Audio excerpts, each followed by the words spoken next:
In this video, we'll show you what happened in Book 2 of A Game of Thrones compared to Season 2 of the HBO adaptation. We'll use vertical footage on the right to remind you of what happened in the TV show, plus the Game of Thrones comic book, so you can see for yourself why the books were actually better. We'll also put forward the idea that Melisandre will save Westeros and that TV Stannis was completely ruined because they didn't follow the books. So even if you're a show watcher only who has never read the books, we'll give you the real Stannis Baratheon as best we can. We'll also summarize each chapter of A Clash of Kings, which is Book 2 in the series, and was pretty much just used for Season 2. Not only that, I'll do my first ever face reveal during this video, so stay watching. But first, fall is in full swing, and now is the perfect time to cozy up at home with a mobile game that you can really get stuck into. Enter Raid Shadow Legends. Got some of the best graphics around, brutal boss battles, deep tactical gameplay, and literally hundreds of champions for you to meet. My personal favorite champion is Brakkus the Shifter. He's a legendary champion who kind of reminds me of Bran from Game of Thrones and has some amazing lore. One of the most persistent misconceptions about skinwalkers is they transform back and forth, sometimes appearing in human form to live among human communities and only assuming appearance of a hybrid beast under certain conditions.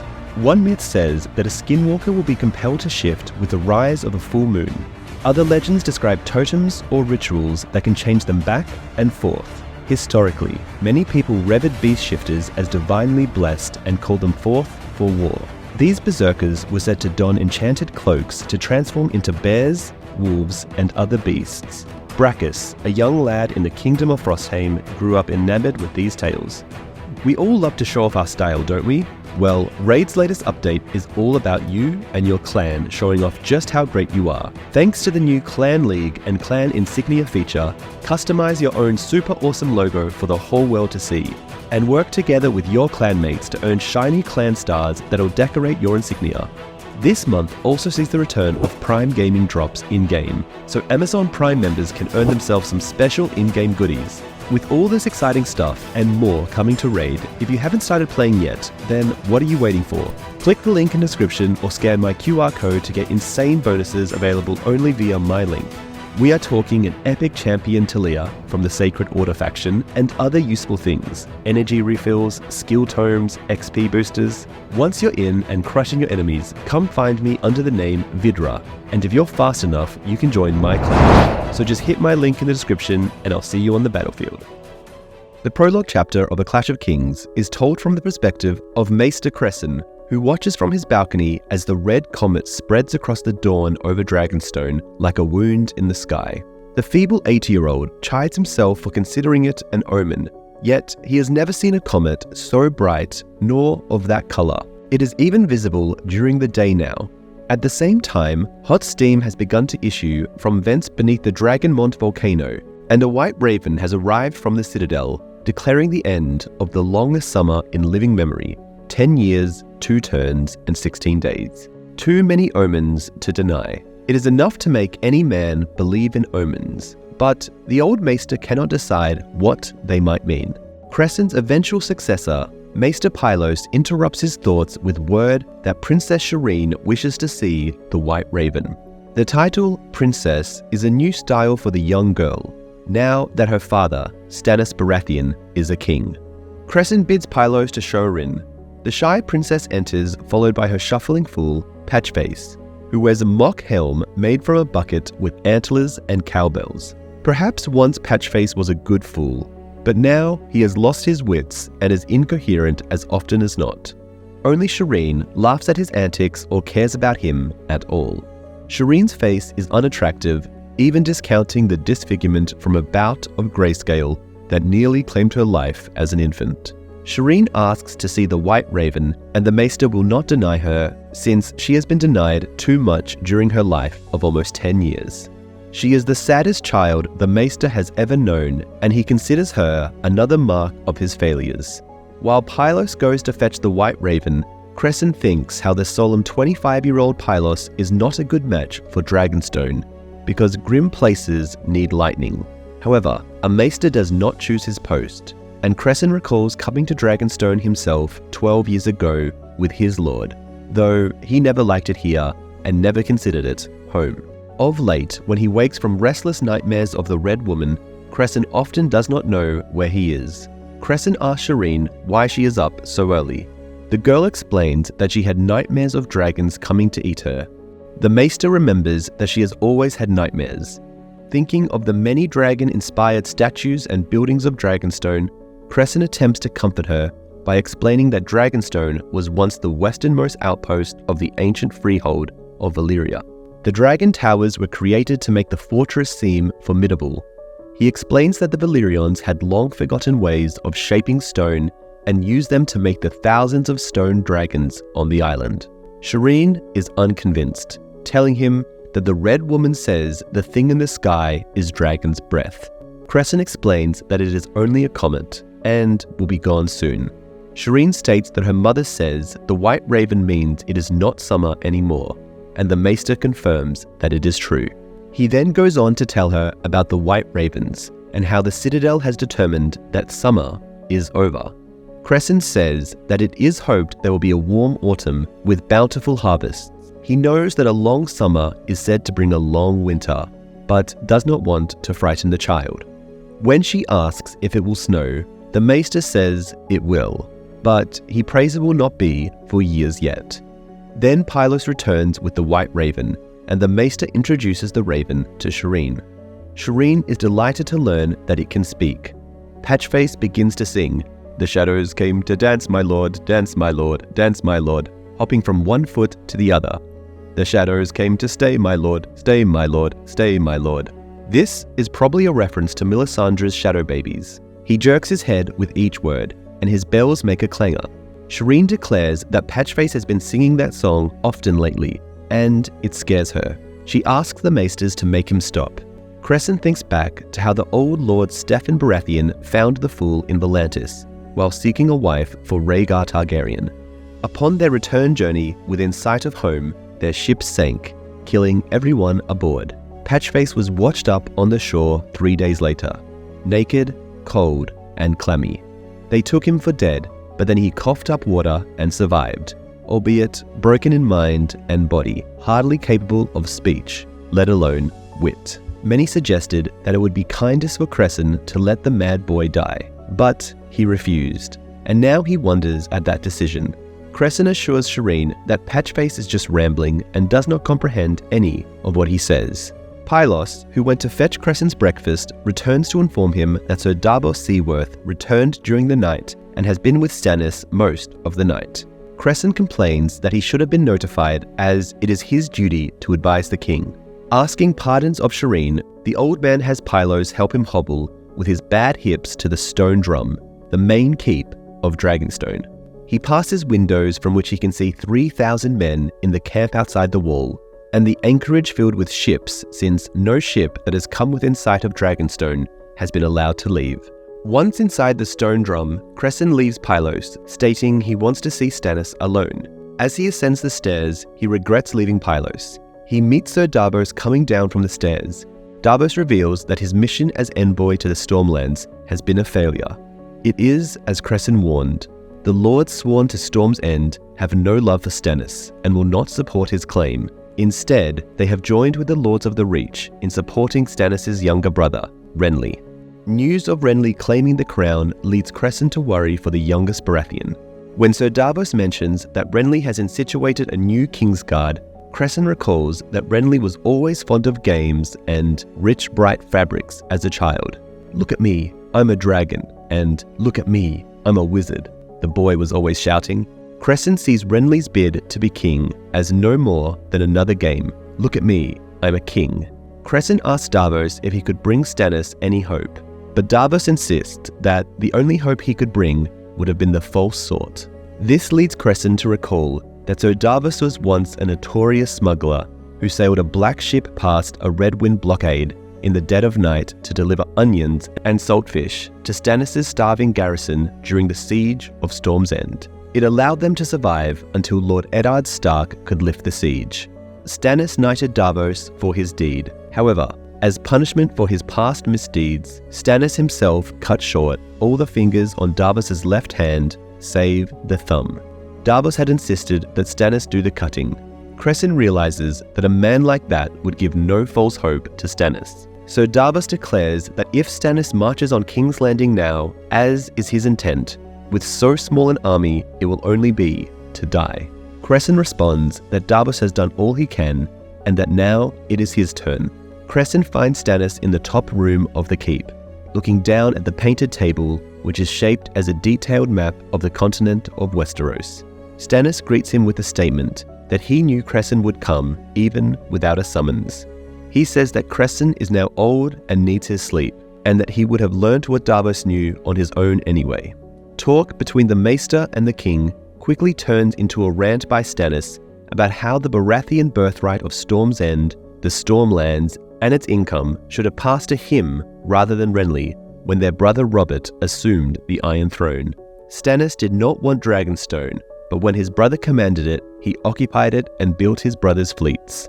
It is an old grievance, made new by the fact that Dragonstone, ancient and strong though it is, commands the allegiance of only a handful of lesser lords, whose Stony Island's holdings are too thinly occupied to supply the men that Stannis needs to siege his rightful throne. Cresson explains that Robert did him an injustice, but gave him lordship of Dragonstone because a man's strength was needed to hold it, and Renly was just a boy. Stannis declares that Renly is still a boy, a thieving child who has never done anything to deserve the throne. Stannis wonders aloud why the gods inflicted him with brothers. Then he asks about the advice Renly gets from his maester, but Cresson doubts that Renly would seek counsel. Renly is bold and heedless, much like Robert. When Stannis asks what he is to tell the few anxious bannermen that he does command, Maester Cresson reminds him that House Lannister is his true enemy, and suggests that he join with Renly to defeat them. Stannis flatly refuses. Cresson yields immediately and suggests a partnership with the new king in the north, Robb Stark, who commands all the power of Winterfell and Riverrun. Stannis again refuses, claiming that Robb is a green boy and another false king that seeks to steal half of his kingdom. Cresson suggests that half a realm is better than none, and that Robb may even submit in exchange for help in avenging his father. But Stannis remains adamant and launches into another rant about the slights he received at the hands of his brother Robert. Why should I avenge Eddard Stark? The man was nothing to me. Oh, Robert loved him, to be sure. Loved him as a brother. How often did I hear that? I was his brother, not Ned Stark. But you would never have known by the way he treated me. I held Storm's End for him, watching good men starve while Mace Tyrell and Paxter Redwyne feasted within sight of my walls. Did Robert thank me? No, he thanked Stark for lifting the siege when we were down to rats and radishes. I built a fleet at Robert's command, took Dragonstone in his name. Did he ever take my hand and say, "Well done, brother, whatever should I do without you?" No, he blamed me for letting Willem Darry steal away Viserys and the babe, as if I could have stopped it. I sat on his council for 15 years, helping Jon Arryn rule his realm while Robert drank and whored. But when Jon died, did my brother name me his hand? No, he went galloping off to his dear friend Ned Stark and offered him the honor, and small good it did either of them. Cresson then proposes a marriage pact between Shireen and young Robert Arryn. Stannis dismisses the possibility of bringing the weak and sickly Robert to Dragonstone, as planned before Lord Arryn's death, because Lysa Arryn is paranoid and hides him in the Eyrie. Cresson urges him to send Shireen and her fool to the Eyrie instead. Dragonstone is a grim home for a child. Stannis now agrees that it is worth a try. Then Stannis' wife, Queen Selyse, arrives to argue that Stannis should not have to beg or bargain for help. They all owe their allegiance to him as the true king. Queen Selyse has been entirely converted to the worship of the foreign god R'hllor by the Red Priestess Melisandre of Asshai. Stannis tells her he needs swords and asks whether she has an army. She replies that House Florent can provide an army, but Stannis retorts that they can only provide 2,000 men and are too close to Highgarden. The Queen proclaims that the comment is an omen from the Lord of Light that he will aid Stannis in his conquest. Stannis, who does not share his wife's newfound faith, questions how many men the Red God will deliver him. Selyse insists that R'hllor will provide all the power of Highgarden and Storm's End. Stannis reminds her that those men now support Renly. Selyse agrees, but suggests that if Renly should die, his army would join Stannis. She then notes that Melisandre has looked into the flames and seen Renly dead. Cresson is horrified by the notion and pleads that fratricide is evil. Stannis declares that he has heard Cresson's advice and will now hear hers, and sends the aged maester away. By the time Cresson joins Pylos at the bottom of the steps, he can hardly stand erect, and needs to be helped back to his rooms.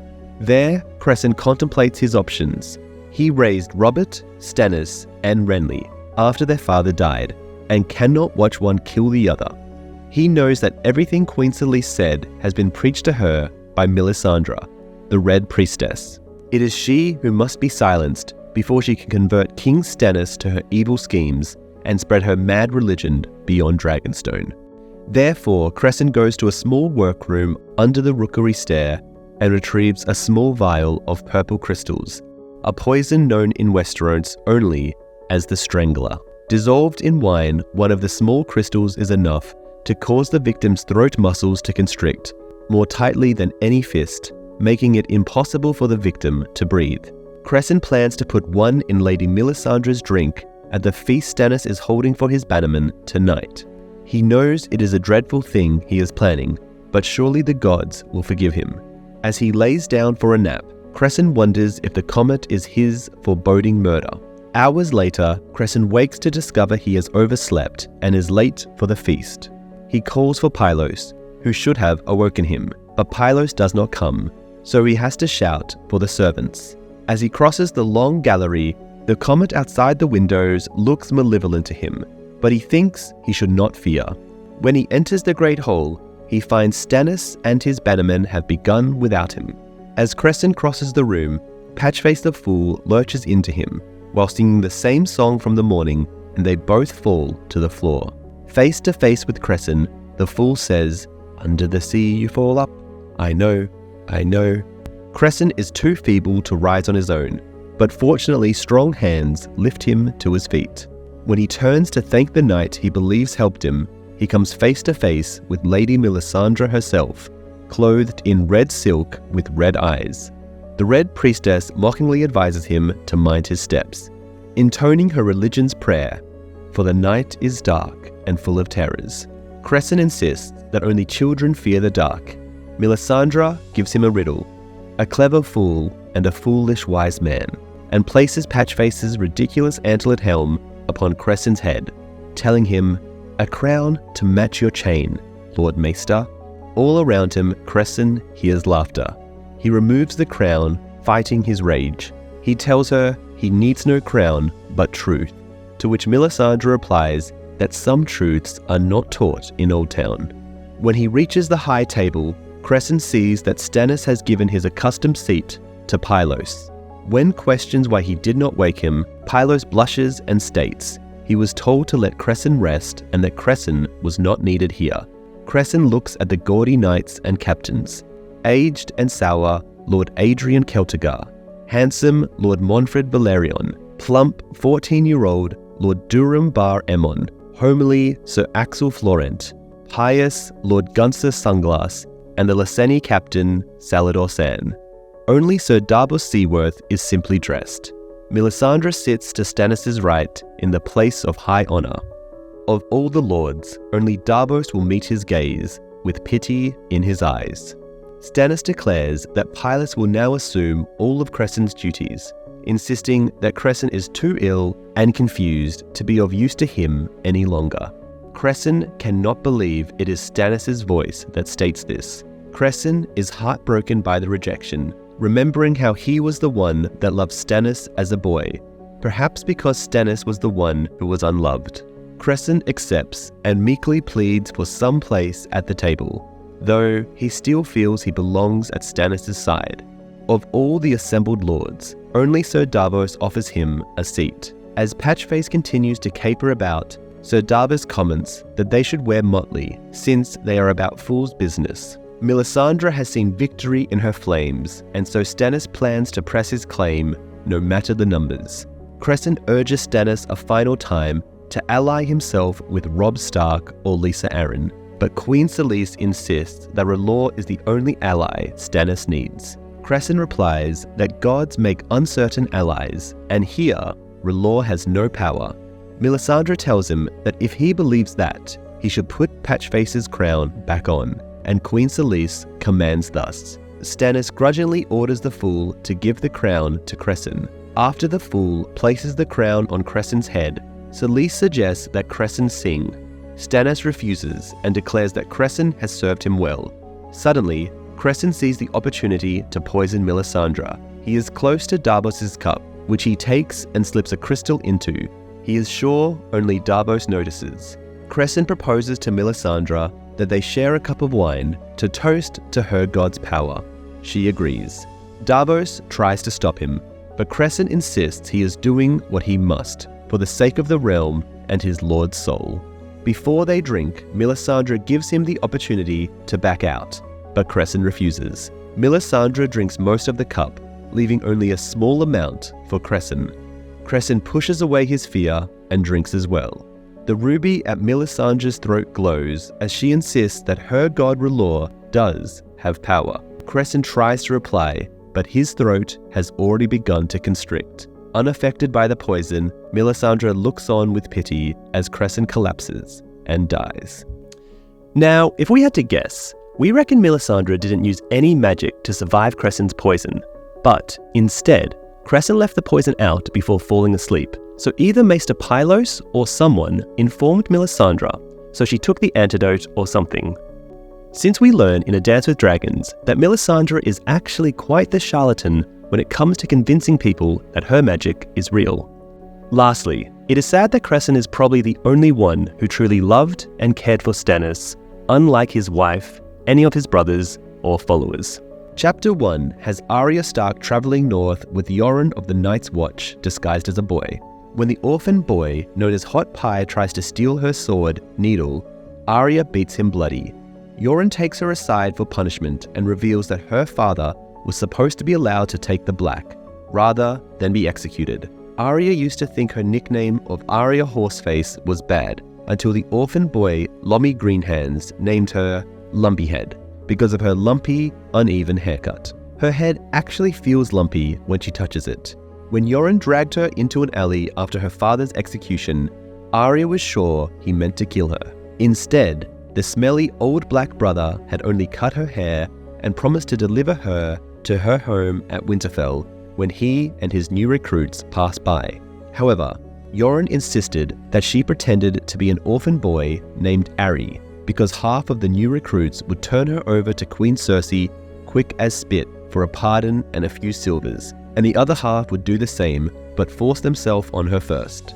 Yoren claimed it should not be too hard to pass as a boy. The hardest part would be passing her water in the woods alone. There are 30 of them. Some of the recruits are orphaned boys recruited with promises of food and clothing, but others are criminals from the dungeons under the Red Keep. The most frightening are the 3 from the Black Cells, whom Yoren keeps chained in the back of a wagon.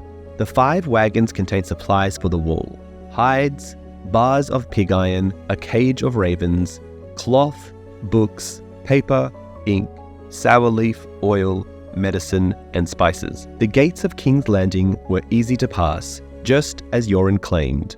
The Lannister guards were searching for the high-born daughter of the Hand of the King, not a skinny boy with his hair chopped off. Yoren called one of them by name, and they were waved through. As they were leaving, Arya wished that Blackwater Rush would rise and wash away the city until she remembered her sister would be washed away too. Instead, she decided to wish for Winterfell. Yoren was wrong about passing water being the hardest part. The men ignore her, but the orphan boys, Lommy Greenhands and Hot Pie, take her silence to mean she is frightened, stupid, or deaf. Arya is 2 years younger and quite a bit smaller than them. One morning, Lommy and Hot Pie begin questioning Arya about her sword, Needle, wondering where she got it. Hot Pie sarcastically suggests that maybe she was a squire, but Lomi disagrees and argues that needle is probably not even a real sword. Arya angrily shouts back that it is castle-forged steel, but this only gives rise to claims that she stole it. This angers Arya even more, because needle was a gift from her bastard brother, Jon Snow, and she will not let them call him a thief. Then Hot Pie gets the idea that he can steal needle from her, and Lomi encourages him. Hot Pie's declaration that she doesn't even know how to use a sword takes Arya back to the stable boy she stabbed during her escape from the Red Keep, but she doesn't mention the incident. The boys continue to mock her, saying that she is going to cry and wet her pants. The bull, an older boy with shaggy black hair and a bull motif helmet, then tells them to let her be, but Hot Pie continues.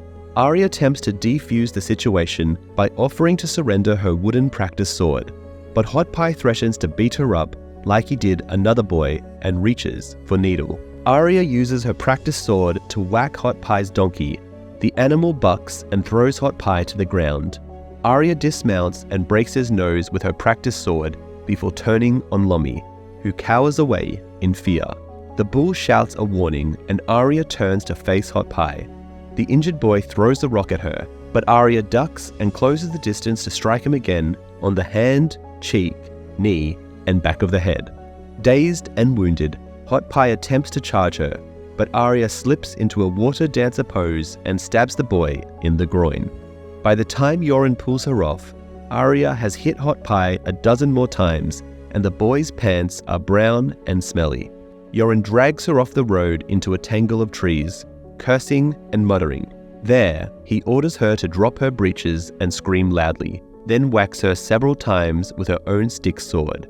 Arya does not want to scream, but cannot help it, and her thighs and cheeks are ablaze with pain. When he is finished, Yoren tells her that if she ever uses her stick sword on one of her companions again, she will get twice what she gives.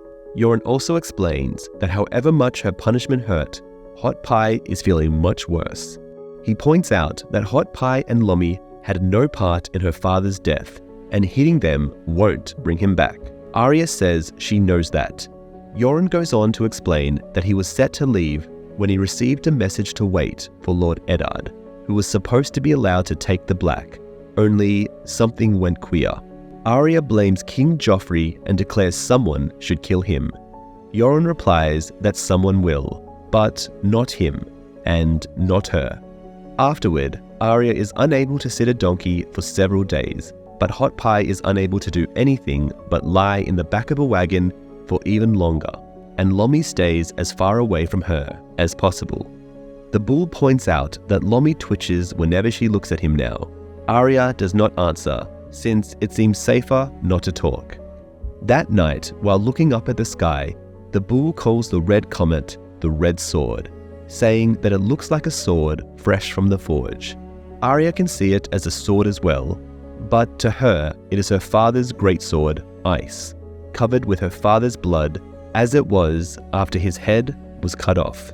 When she finally falls asleep, Arya dreams of Winterfell. She longs to see her mother, Robb, Bran, and Rickon, but more than anyone else, she misses her brother Jon on the Wall. She wishes that somehow they could come to the Wall before Winterfell, just so she could see Jon again. So, this chapter was put at the end of Season 1, and we also get more evidence that Yoren works for Varys since he tells Arya that Lord Eddard was supposed to come with them, just as Varys had arranged. So, Varys was arranging to get Ned north with Robert's bastard, who they could then declare king. Chapter 2 has Sansa Stark attend the tourney of King Joffrey's name day.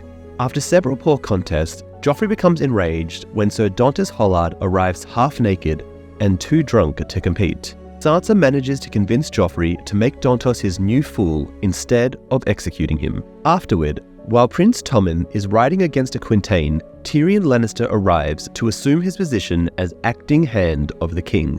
Sansa is watching the long tail of the Red Comet from her tower window when Sir Aris Oakheart arrives to escort her to the tourney on King Joffrey's name day. She asks him what it means. Sir Aris declares that it means glory to her betrothed, King Joffrey. The gods have raised it as a banner in his honor, and the small folk have named it King Joffrey's Comet. Sansa is not so sure and replies that she has heard the servants call it the Dragon's Tail. So Aerys replies that Joffrey sits on Aegon the Dragon's throne, and crimson is the colour of House Lannister, so it must mean he will triumph over his enemies. Sansa wonders apprehensively if this is true, since her mother and brother are among Joffrey's enemies. Yet Joffrey is a Baratheon as much as a Lannister, so his comet should be gold. So Aerys compliments Sansa on her gown, whose long sleeves hide the bruises given to her by Sir Boris Blount at Joffrey's command when he learned that her brother Robb had been proclaimed king in the north.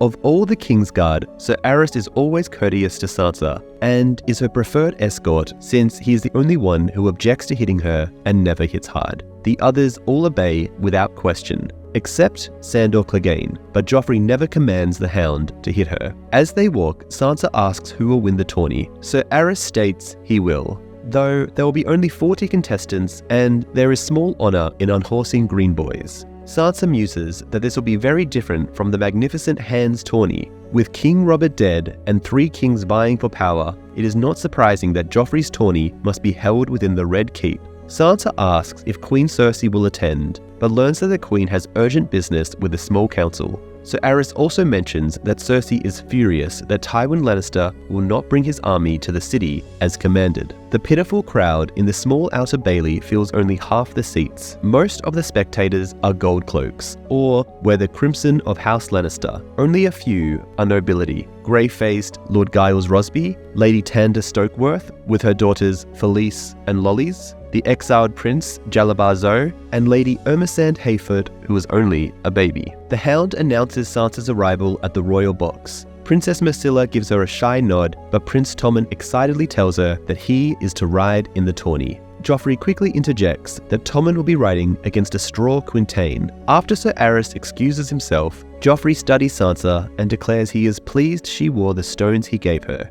Sansa is relieved that Joffrey has chosen to play the Galleon today. Once Sansa is seated, Joffrey informs her that the beggar king, Viserys Targaryen, is dead. Joffrey is amused by the irony of a dragon king being killed with a molten gold crown. He suggests that perhaps he will feed Sansa's brother Robb to wolves, and boasts that he intends to challenge Robb to single combat. Sansa states that she would like to see that. Joffrey is suspicious of her meaning, so Sansa distracts him by asking if he will compete today. Joffrey responds that his mother claims it would not be fitting for him to compete in his own tourney, otherwise he would be champion. When asked to concur, the Hound says, "Against this lot, why not?" When Sansa asks the Hound if he will joust, the scarred man replies that it would not be worth the bother, since this is a tourney of gnats. Joffrey suggests he should make the Hound fight the champion to the death, but the Hound replies that Joffrey would only be one knight the poorer, and the Hound is not a knight. When the trumpets sound, Joffrey takes Sansa's hand, which repulses her, but she forces herself to be still. In the first joust, Sir Mirren Trant of the Kingsguard defeats Sir Hobber Redwyne on the second pass. The Redwyne twins are hostages like Sansa, and she doubts they entered the tourney voluntarily. Joffrey is disappointed by the poor show. Next, Sir Balin Swan faces the new maid squire Maurice Slint, who was having difficulty with his lance. The sight of Janos Slint's heir takes Sansa back to the day her father was beheaded. It was Janos Slint who threw her father down and held him while Sir Ilan Payne swung the sword. Her prayer for Maurice to embarrass himself is answered when the former commoner is violently unhorsed. Joffrey hoots in derision, telling Tommen that they picked the wrong foe for him. Maurice jouts worse than a Quintain. Then it is Sir Horace Redwyne's turn. He fares better than his twin, unhorsing an old knight bedecked with silver griffins who makes a poor contest. Disgusted, Joffrey declares this is a feeble show. He is getting bored and his mood is darkening, which worries Sansa. Next, Sir Dontos Hollard is called to face the free rider, Lothor Brune. Brune takes his place, but Sir Dontos arrives drunk and half naked, struggling to catch and mount his horse. The audience all laugh at the drunken knight's antics, except for Joffrey. Eventually, Dontos gives up trying to mount, sits down in the dirt, forfeits the match, and asks for more wine. Joffrey stands and shouts, "A cask from the cellars! I'll see him drowned in it." Without thinking, Sansa protests and is immediately shocked that she dared, given Joffrey's mood. He turns on her, furious at being gainsaid, and Sansa struggles to make up a story that it is a curse to kill a man on one's name day. Joffrey does not believe her, but the Hound comes to her rescue by agreeing that what a man sows on his name day, he reaps throughout the year. Joffrey reluctantly agrees to have the fool killed on the morrow. Sansa seizes the opportunity to suggest that Joffrey make Dantos wear motley and clown for him as a fool instead of executing him. He does not deserve the mercy of a quick death. Joffrey likes this idea and agrees. Sir Dantos thanks both Joffrey and Sansa. Once Sir Dantos has been led away, the Master of Rebels inquires whether he should summon a new opponent for Lothor Brune or proceed with the next tilt. Instead, Joffrey calls off the tourney in disgust, saying he would have them all put to death if it weren't his name day. Tommen vehemently protests that he was supposed to ride against the Quintain. An argument among the royal siblings ensues. When Marcella finally points out that their mother agreed, Joffrey mocks her for being childish, but Marcella points out that they are children. The Hound, laughing, tells Joffrey that she has a point. Joffrey sullenly agrees. Tommen's opponent is a child-sized Quintain wearing a helmet with antlers. Tommen hits it solidly, but it spins around to strike Tommen on the back of the head, unhorsing him. This incites a gale of laughter from the crowd, most of all from King Joffrey. Princess Marcella rushes out to help her brother to his feet. Sansa, with queer courage, suggests that Joffrey should accompany her to help and tell Tommen he rode well. Joffrey angrily refuses, stating that getting unhorsed is not riding well. However, Tommen shows courage when he prepares to try again. Sansa finds herself wishing that Tommen was the eldest child. She wouldn't mind marrying him. Just then, the portcullis rises and the gates of the Red Keep open. A column of dusty horsemen enter under the Golden Lion banner of House Lannister. Some of the horsemen wear the armor of Lannister men-at-arms, but the majority are free riders, sellswords, and monstrous savages. In their midst rides Tyrion Lannister, the ugliest man Sansa has ever set eyes upon. Tommen and Marcella rush to greet their uncle, and Sansa is stunned to see that Tommen and Tyrion are the same height. After greeting his niece and nephew, the dwarf waddles over to Joffrey, shadowed by a black-haired sellsword and a one-eyed savage. When Tyrion greets him, Joffrey expresses surprise at Tyrion's arrival, and the Hound comments that they heard Tyrion was dead. Marcella expresses happiness that he is alive. Tyrion thanks her and then gives his condolences to Joffrey and Sansa for the loss of their fathers. Sansa is speechless, wondering if Tyrion is mocking her. Joffrey is momentarily confused until Tyrion reminds him that his own father, King Robert, has also recently died. Joffrey responds, "Oh, him. Yes, it was very sad. A boar killed him." Tyrion asks him if that is what they say. Sansa, armoring herself in a courtesy, apologizes to Tyrion for his abduction by her mother. Tyrion thanks Sansa for the sentiment, telling her that many people are sorry, and some will be even sorrier. Then Tyrion asks Joffrey where he might find Queen Cersei. Joffrey answers that she is with the small council. Jaime Lannister keeps losing battles and was captured. Riverrun was lost, and Robb is calling himself king. Tyrion comments that all sorts of people are calling themselves kings these days. Suspicious of the comment, Joffrey tells Tyrion stiffly that he is happy he is alive and asks about a gift for his name day. Tyrion responds that he has brought his wits, and Joffrey replies he would prefer Robb's head. Before Joffrey departs with Marcella and Tommen, the Hound tells Tyrion to guard his tongue. Sansa is left alone with Tyrion and his monsters. Unable to think of anything else to say, Sansa comments on Tyrion's injured arm. Tyrion tells her that a Northman hit him with a morning star, but he escaped by falling off his horse. Tyrion asks if it is mourning for her father that makes Sansa so sad. Sansa reflexively insists that her father, mother, and brother are traitors, and that she is loyal to her beloved Joffrey. Tyrion is unconvinced and responds by comparing her to a deer surrounded by wolves. Sansa, without thinking, whispers, "lions." The dwarf gently takes her hand and assures her that he is only a little lion and means her no harm, then departs. Sansa notes that Tyrion speaks to her more gently than Joffrey, but then she remembers that Queen Cersei only spoke gently as well. She reminds herself that Tyrion is still a Lannister and that she must never trust a Lannister again. It's actually in this chapter where Sansa thinks that she wouldn't mind marrying Tommen, and if Tommen had married Sansa instead of Tyrion in A Storm of Swords, and then Joffrey died at the Purple Wedding, Sansa would have ironically been made Queen of Westeros by accident. Chapter 3 has Tyrion Lannister meet with the small council and assume his position as acting hand of the king. After dismissing the council, he and Cersei discuss all that has happened in King's Landing, and Cersei grudgingly accepts him as hand. Later, Tyrion travels to the Broken Anvil, where he has found Varys, who already discovered his mistress, Shae. Outside the small council chamber, Sir Mandon Moore insists that Queen Cersei has left orders not to be disturbed. Tyrion quips that he will only be a small disturbance and produces his letter from Lord Tywin Lannister. Sir Mandon remains unimpressed and expressionless, a trait which makes Jaime Lannister consider him the most dangerous of the Kingsguard, besides himself, since his face never hints at his next action. Refusing to back down on his first day, Tyrion introduces Bronn and Timett. After Sir Mandon learns that Bronn killed Ser Vardis Eggen, he allows Tyrion to enter. Tyrion relishes that he has passed the first test. When Cersei sees him, she exclaims, "You," with equal parts disbelief and distaste. Taking care to act confident in front of her, Tyrion remarks that he can see where Joffrey learned his courtesies. When Cersei asks why he is there, Tyrion saunters over to deliver their Lord Father's letter.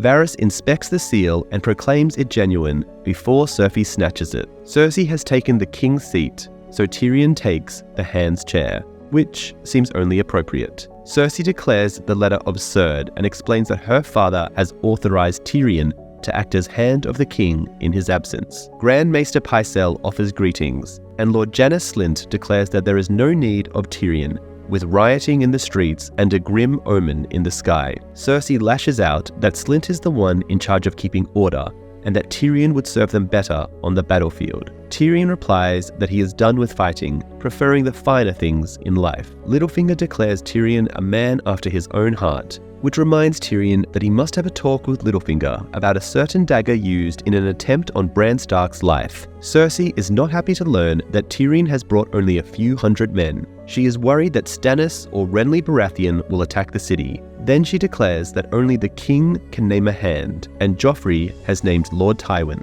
Tyrion points out that Lord Tywin named him and recommends that Cersei take it up with him at Harrenhal. Tyrion requests a private moment with Cersei, and the other councillors excuse themselves. As he leaves, Littlefinger asks about living arrangements. Tyrion says he plans to take up residence in the Tower of the Hand. Littlefinger declares Tyrion a braver man than him, considering the fate of the last two hands. Tyrion corrects this to 4, explaining that Aerys' last hand died in the sack of King's Landing and the one before him was burnt to death. The two before them were luckier, in that they merely died penniless in exile. Littlefinger japes that in that case he would sooner bed down in the dungeon than the Tower of the Hand, and Tyrion privately thinks that Littlefinger might get that wish. Once they are alone, Cersei asks why their father would ignore her royal command and inflict Tyrion on her. Mostly because Tywin needs to check any attacks on the capital from Stannis, Renly, or Robb Stark. Cersei threatens to call the letter a forgery and throw Tyrion in a dungeon.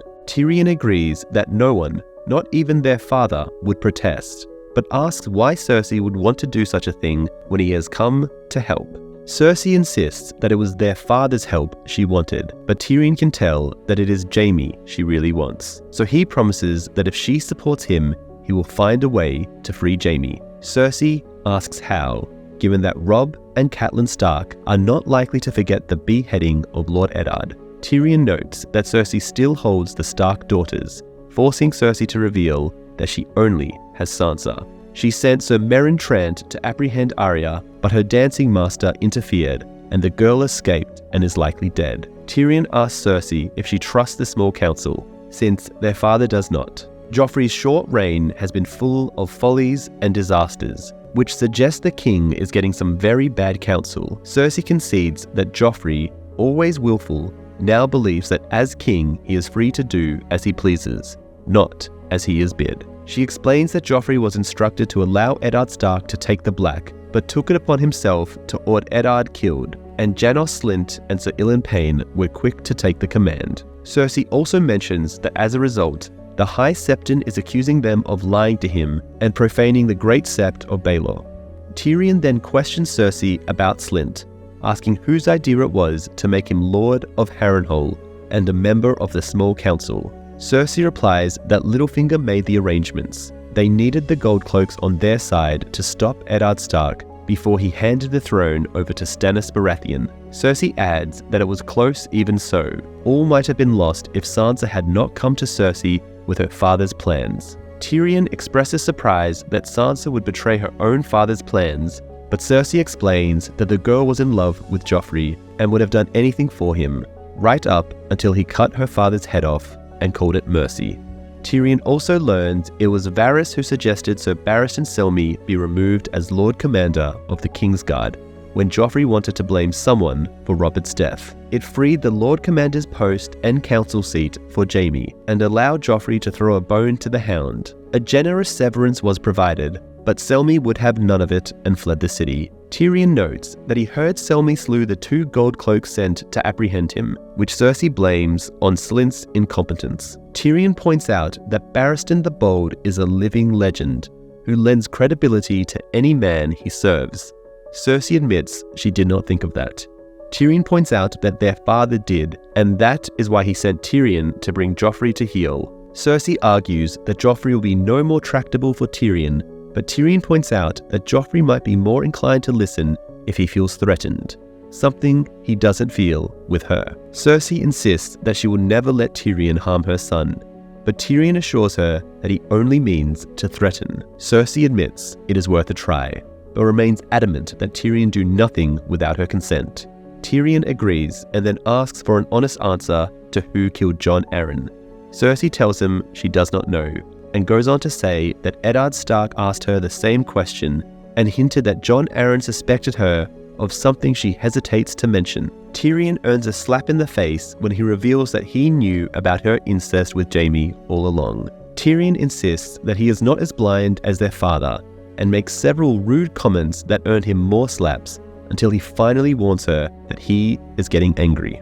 Tyrion asks how King Robert was killed, and Cersei explains that Lancel Lannister gave him strong wine of 3 times the normal potency before he faced the boar, which Cersei claims tasted like triumph when it was served at Robert's funeral feast. Tyrion, who rather liked King Robert, comments that Cersei was born to be a widow as he rises to leave. Cersei objects that she has not excused him and presses for details about how he will free Jaime. Tyrion tells her he does not know yet, but reminds her to make sure no harm comes to Sansa.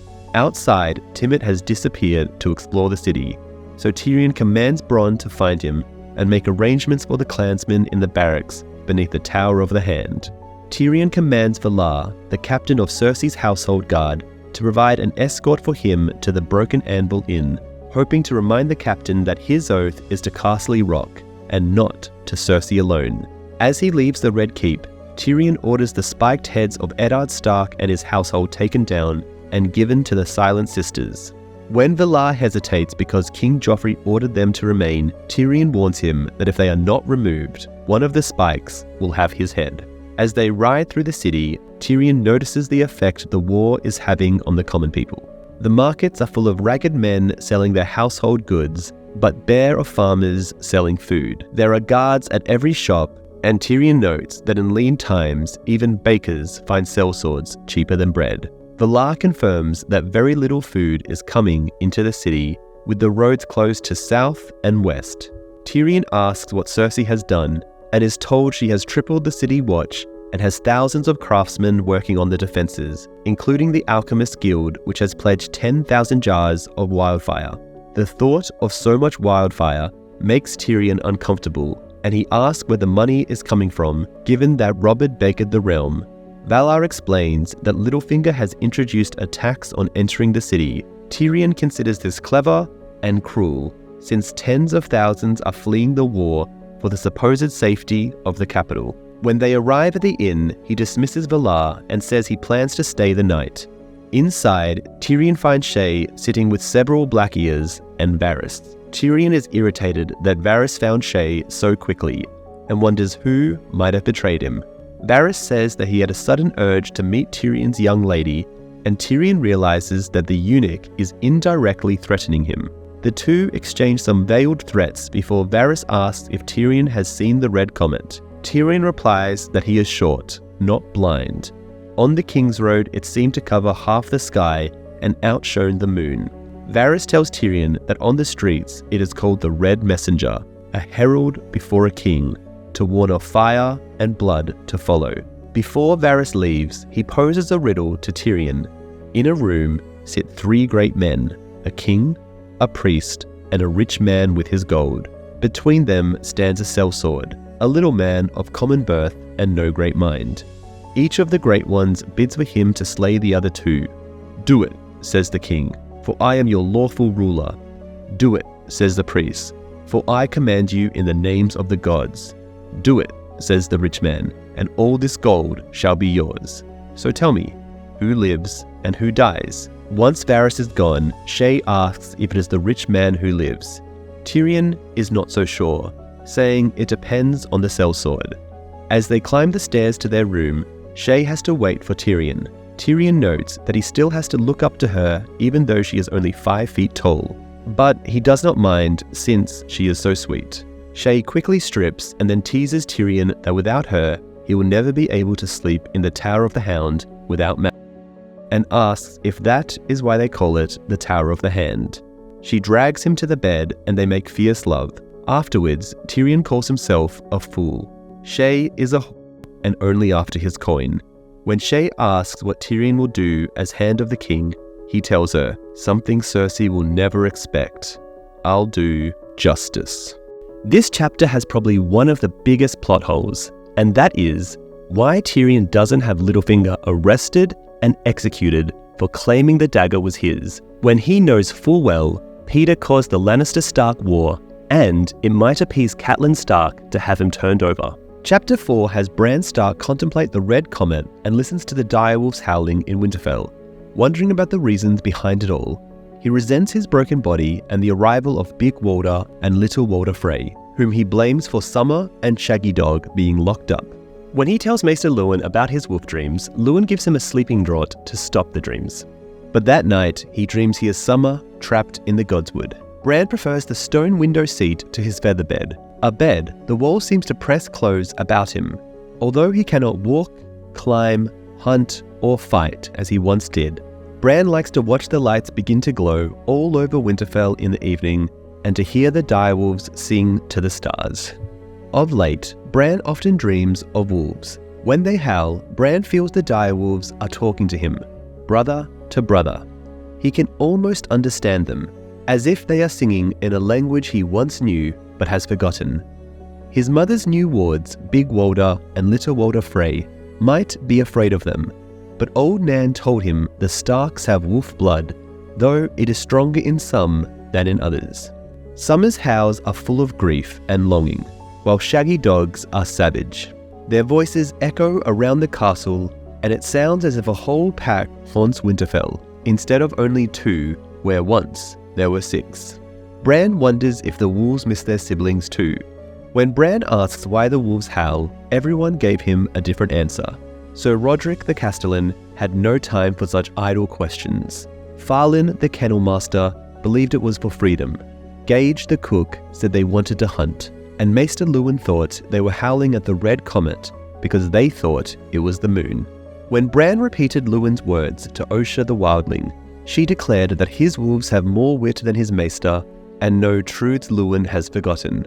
When Bran asked her what the comet meant, Osha replied, "Blood and fire, boy, and nothing sweet." Septon Shale thought the comet was the sword that slays the season, which makes sense to Bran, since soon after, the White Raven came from the Citadel to announce autumn. Old Nan could not see the comet, but claimed she could smell it, and said it foretold dragons. Hodor only said Hodor. Still, the direwolves howl. The guards curse, the hounds bark, the horses kick, the walders shiver by the fire, and even Maester Luwin complains of sleepless nights. Only Bran does not seem to mind. Sir Roderick has confined the wolves to the Godswood after Shaggy Dog bit Little Walder, but the stones of Winterfell play tricks with sound. Sometimes wolves sound like they are right below Bran's window, and other times they sound like they are up on the curtain walls. Bran wishes he could see them. Bran can see the comet hanging above the guards' hall, the bell tower, and the first keep. Once Bran knew every stone of those buildings, inside and out. He had climbed them all, scampering up walls as easily as other boys run downstairs. Their rooftops were his secret places, and the crows atop the broken tower were his special friends. Then he fell and almost died. Bran does not remember falling, yet he supposed it must be true when his eyes fall on the weathered gargoyles atop the first keep where it happened. Bran gets a tight feeling in his belly.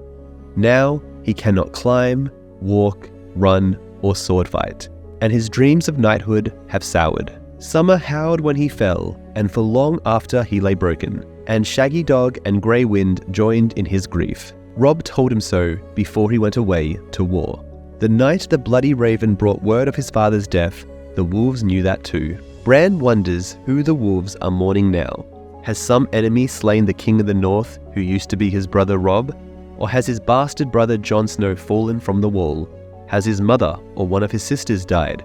Or is this something else, as Luwin and Shale and Old Nan think? Bran thinks witfully that if he were a direwolf he would understand. In his wolf dreams he can race up mountains taller than any tower and stand beneath the moon with the entire world below him, as it used to be. Bran cups his hands and begins howling like a wolf, hesitantly at first, but Summer gives answer and so he tries again. The noise brings the guard called Hayhead to his door, but Bran only howls at him until he leaves. Hayhead returns with Maester Luwin, who suggests Bran should be asleep. Bran insists that he is talking to the wolves.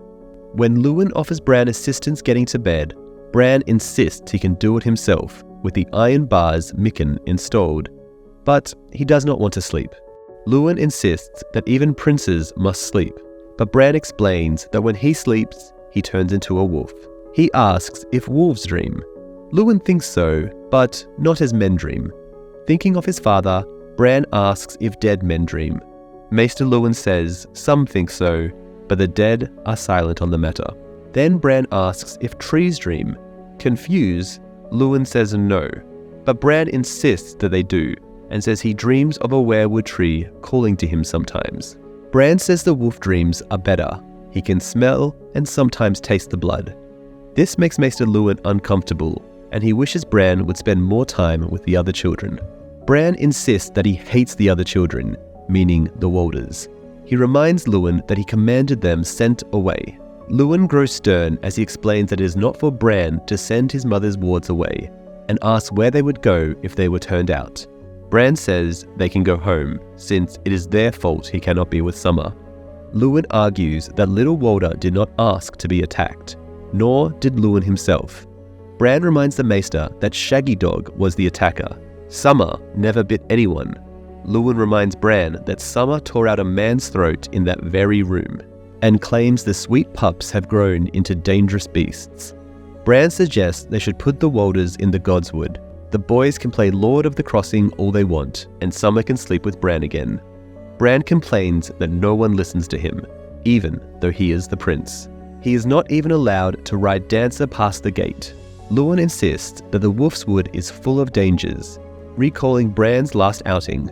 Bran insists stubbornly that Summer would protect him and that princes should be free to sail and hunt and joust. Luwin asks why Bran torments himself with these dreams and reminds him that he is a boy of 8. Bran loses his temper and replies, "I'd sooner be a wolf. Then I could live in the wood and sleep when I wanted, and I could find Arya and Sansa. I'd smell where they were and go save them. And when Robb went to battle, I'd fight beside him like Grey Wind. I'd tear out the Kingslayer's throat with my teeth, rip, and then the war would be over and everyone would come back to Winterfell. If I was a wolf." Ooh, ooh, ooh. Maester Luwin attempts to reply, but Bran only howls louder until the Maester concedes and departs. Howling loses its savor once Bran is alone and he quiets. Resentfully, Bran recalls that he did welcome the Walders when they arrived from the twins. Rickon was the one who threw the tantrum then, screaming that he wanted mother and father and Robb, not these strangers. It was Bran who soothed him and welcomed the phrase. Even Maester Luwin said he did well. Then they played the Lord of the Crossing game in a pool in the Godswood. The game was played with a log, a stick, a body of water, and a great deal of shouting. The Lord of the Crossing stood in the middle of the water and was the only one who got to use a stick. The other players had to make up speeches about who they were and why they should be allowed to cross. The the Lord could make them swear oaths and answer questions. They didn't have to tell the truth, but the oaths were binding unless they said, mayhaps. So the trick was to say, mayhaps, so the Lord of the Crossing didn't notice, then knock the Lord into the water and become the new Lord of the Crossing. In practice, the game came down to mostly shoving, hitting, and falling into the water, along with a lot of loud arguments about whether or not someone said, mayhaps. Little Walder was Lord of the Crossing as often as not. He is Little Walder even though he is tall and stout with a big belly. His cousin, Big Walder, is sharp-faced and skinny, and half a foot shorter. The names came about because Big Walder is 52 days older, so he was bigger at first. Big Walder explained that there were bunches of Walders at the twins, as well as a number of girls named Walder, all named after the boy's grandfather, Lord Walder Frey. Bran watched wistfully while the Walders played the Lord of the Crossing game with Turnip the Cook's Boy and Joseph's girls, Bandy and Shira. The Walders had decreed that Bran should judge whether people said mayhaps, but as soon as they started playing, they forgot all about him. The shouts and splashes soon drew others: Palla the Kennel Girl, Kane's boy Callan, and Fat Tom's son, Tom too. Before long, everyone was soaked, muddy, and laughing. Bran had not heard so much laughter since the Bloody Raven arrived. Bitterly, Bran told himself that no one would be Lord of the Crossing but him if he could use his legs. Then Rickon came running into the Godswood with Shaggy Dog and wanted to play. Shaggy Dog obeyed the command to stay until the first time Little Walder hit Rickon with the stick. Then, before Bran could blink, the Black Wolf attacked Little Walder. Oddly, after that, Rickon decided he liked the Walders. They never played Lord of the Crossing again, but they play monsters and maidens, rats and cats, and come into my castle. They plunder the kitchens, race around the walls, toss bones to the pups, and train with wooden swords. But when Rickon showed them the crypts under the castle, Bran had screamed that Rickon had no right to show them a stark place. The door to the bedchamber opens, and Maester Luwin returns with Osha, Hayhead, and a sleeping draught. Osha scoops Bran up and carries him effortlessly to bed. Luwin assures Bran that the draught will give him a dreamless sleep. Bran wants to believe him. After he has taken the draught, Osha lingers behind to ask if it is the wolf dreams again. When Bran nods, Osha says he should not fight so hard, since maybe the old gods are trying to answer all his talk to the heart tree. Bran fades off to sleep before he can really reply, but when the darkness closes over him, he finds himself moving silently through the Godswood. Part of him knows it is only a dream, but even the dream of walking is better than the truth of his bedchamber. In his dream, it is dark amongst the trees, but the comet lights his way as he moves. Swift and strong on 4 good legs, he can feel the ground underfoot, and the smells fill his head. The scent of squirrel reminds him of the taste of hot blood and bones cracking beneath his teeth. Saliva runs from his jaws, and he can hear the squirrel chittering and rustling safe above him. He can smell his brother too, loping around and around, tirelessly searching but never finding, for prey, for a way out, for his mother, for his littermates, for his pack. Behind the tree, the walls rise higher than any wolf can leap. Cold iron and splintery wood close off the only exits, but his brother still stops at each one to fruitless bare his fangs in rage. He did the same the first night, but learnt it was no good. Circling the walls will not push them back, and marking the trees will keep no men away. The world has tightened around them, but beyond the wall still stands Winterfell, and beyond that the true world calls him, and he knows he must answer or die. This chapter is almost cut entirely from the show, since the Frey boys aren't introduced and we don't see this level of tension between Bran and Maester Luwin in the show. This chapter also shows what might have been happening to Rickon, where, like Bran, he's becoming more wolf than human. These are also wolf dreams, which are very different to Bran's werewood and three-eyed crow dreams.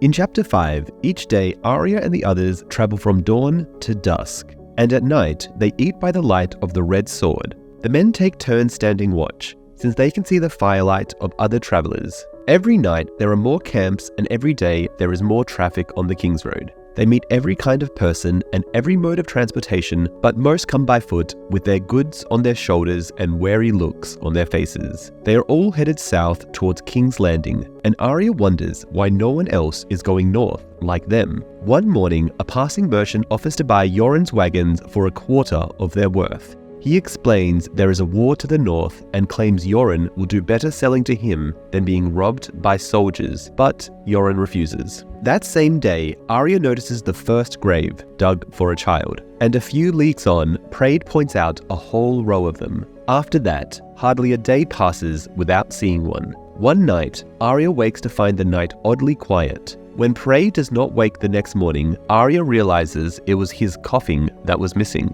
They bury the sellsword where he slept and split his valuables amongst them. Ioan gives the longsword to the bull, claiming he has the arm to learn to wield it. That evening, they stop in a village at an ivy-covered inn. They cannot afford rooms, but Ioan arranges a hot meal and use of the bathhouse if anyone feels the need. Arya knows she must smell as bad as Ioan, but cannot risk revealing her gender by bathing. She rationalizes that it would be a shame to drown the creatures living in her clothes that have come all the way from Flea Bottom. The bull, Tarber, and Hot Pie line up for the bathhouse, with some of the other men while the rest crowd into the common room. Ioan even sends Lomi out with tankards for the 3 men who remain fettered in the wagon.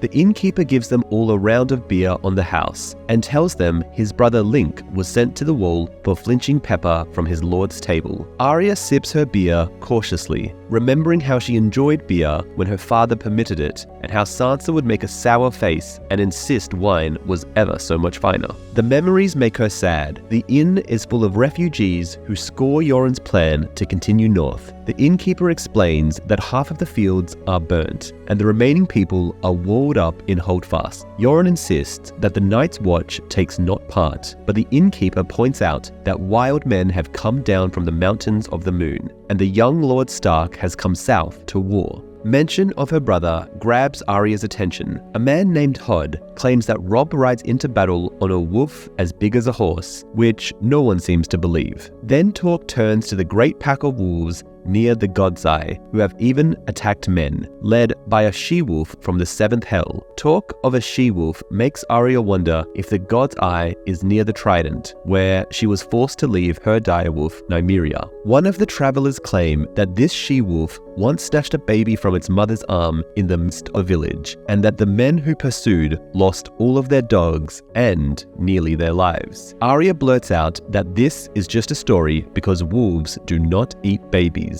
The man asks what Arya would know about wolves, but Ioan gives her a shove and orders her outside before she can answer. Outside, the youngest and handsomest of the 3 men in the wagon calls to her with a friendly voice. Arya approaches warily with one hand on Needle. The man is slender and fine-featured with red hair on one side and white on the other. He speaks in a strange syntax, referring to himself as a man and to Arya as a boy, and her accent reminds her of Syrio Forel. He asks for another beer and suggests he could use a bath, claiming Arya could make a friend. Arya insists that she has friends, but the noseless prisoner remarks that he cannot see any. The 3rd prisoner only hisses and sticks out the stump of his tongue. The friendly prisoner begs forgiveness for his present company and introduces himself as Jaqen H'ghar from Lorath. He introduces the noseless man as Rorg and the other as Biter, a name Jaqen gave the mute because of his filed teeth. Rorg curses and throws his tankard at Arya, demanding more beer, but she manages to dodge. Asking herself what Syrio would do, Arya draws her practiced sword. Rorg threatens her, but Arya recalls her mantra, "Fear cuts deeper than swords," and approaches the wagon. When Biter lurches at her, Arya hits him hard right between the eyes. Biter reels back, but then throws all his weight against his chains and attempts to grab her again. When the bonds hold and Biter collapses, Jaqen H'ghar observes that Arya has more courage than sense. Arya backs away from the wagon again. When she feels a hand on her shoulder, she whirls around, but it is only the bull, who reminds her that Ioan warned them not to go near the 3 in the wagon. Arya insists they do not scare her, but the bull replies, "Then you're stupid, they scare me." As the bull leads her away, Arya hears Rorg laughing and Biter hissing behind them. Wanting to hit something, Arya asks if the bull wants to fight. Startled, he warns her how strong he is, but Arya argues that she is quick. The bull draws Praed's longsword and declares it's cheap steel, but still a real sword. Arya draws Needle and declares that it is good steel, which makes it even realer. They each ask the other to promise not to cry if they get cut. Arya assumes her water dancer's stance, but the bull is distracted by 6 gold cloaks riding up the King's Road on lathered horses. As the gold cloaks draw up in front of the inn, Arya pulls the bull behind a tall hedge and tells him to be quiet as a shadow. The gold cloak officer asks some of the recruits outside the bathhouse if they are the ones who left King's Landing to take the black. The men say they might be, so the officer dismounts and declares he has a warrant for a certain boy. Ioan steps out of the inn to ask who wants the boy. The officer presents his warrant and declares that Queen Cersei sent them.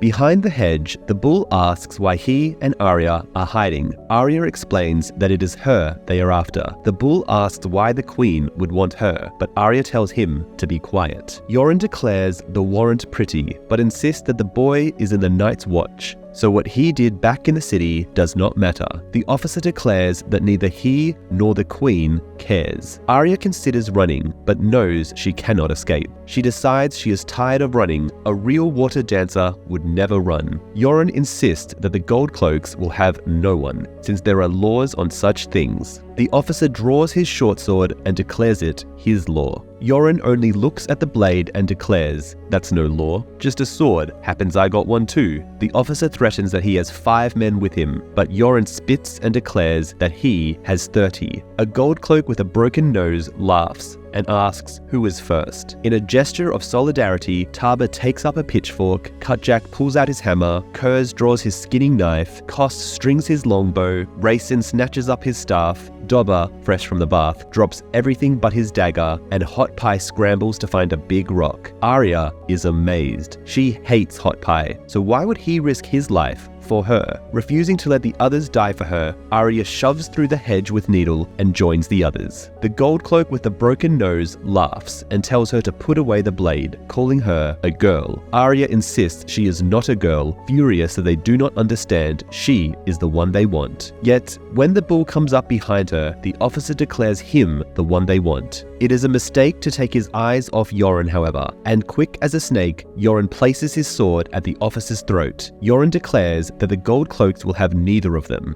and reminds the officer that he has even more brothers in the inn. The officer drops his sword, and Ioan declares that good steel is always needed on the wall. The officer declares that Ioan had best hurry back to the wall, and promises that if he catches Ioan again, he will take his head as well as the boys. Ioan declares that better men have tried and slaps the officer's horse with his sword. The other gold cloaks follow. Once the gold cloaks are out of sight, Hot Pie whoops in triumph, but Ioan remains angry and orders everyone up and moving. If they ride all night, they may be able to stay ahead for a while. After giving the officer's sword to Hot Pie, Ioan walks over to the bull and declares that the queen wants him bad. Arya asks why the queen would want a bastard boy like the bull, but the bull asks why they would want a gutter rat like Arya. Suspicious that the bull is more than he appears, Arya asks his true name. He replies that it is Gendry. Ioan claims not to know why anyone would want either of them, but declares they cannot have them regardless. He orders Gendry and Arya to take the 2 coursers and orders them to ride hard for the wall at the first sight of a gold cloak, since the rest of them mean nothing to the gold cloaks. Arya points out that the officer promised to take Ioran's head, but Ioan replies that if the man can take it, he is welcome to it.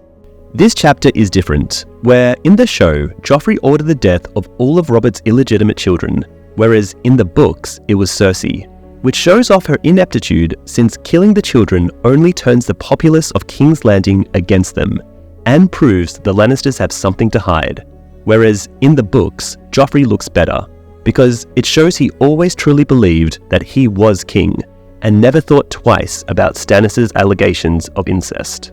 In Chapter 6, Jon calls out to Samwell Tarly amidst the ancient books and scrolls of Castle Black's library. Jon wends his way down the narrow aisles towards the glow of Sam's lamp to find the fat boy hunched over a table. When Jon asks if he has been there all night, Sam reveals that he lost all track of time in the windowless cellar. Jon calls Sam a sweet fool and reminds him that soon they will be sleeping on hard ground, not soft beds. Sam yawns and explains that Maester Aemon sent him to find maps for Lord Commander Mormont, but he never thought there would be thousands of interesting documents to read. Jon is unimpressed by the books and asks if Sam found the maps. Sam gestures towards a clutter of books and scrolls on the table and declares he has found at least a dozen. He shows Jon a faded parchment that makes the sites of many wildling villages. Then he excitedly shows Jon an account of a ranging to Lorne Point by a ranger named Redwyn from before the Targaryen conquest that mentions fighting with giants and trading with the children of the forest. Meaning to sound encouraging, Jon suggests that Sam can write an account of their own great ranging, but talk of what they are to face on the morrow makes Sam uncomfortable.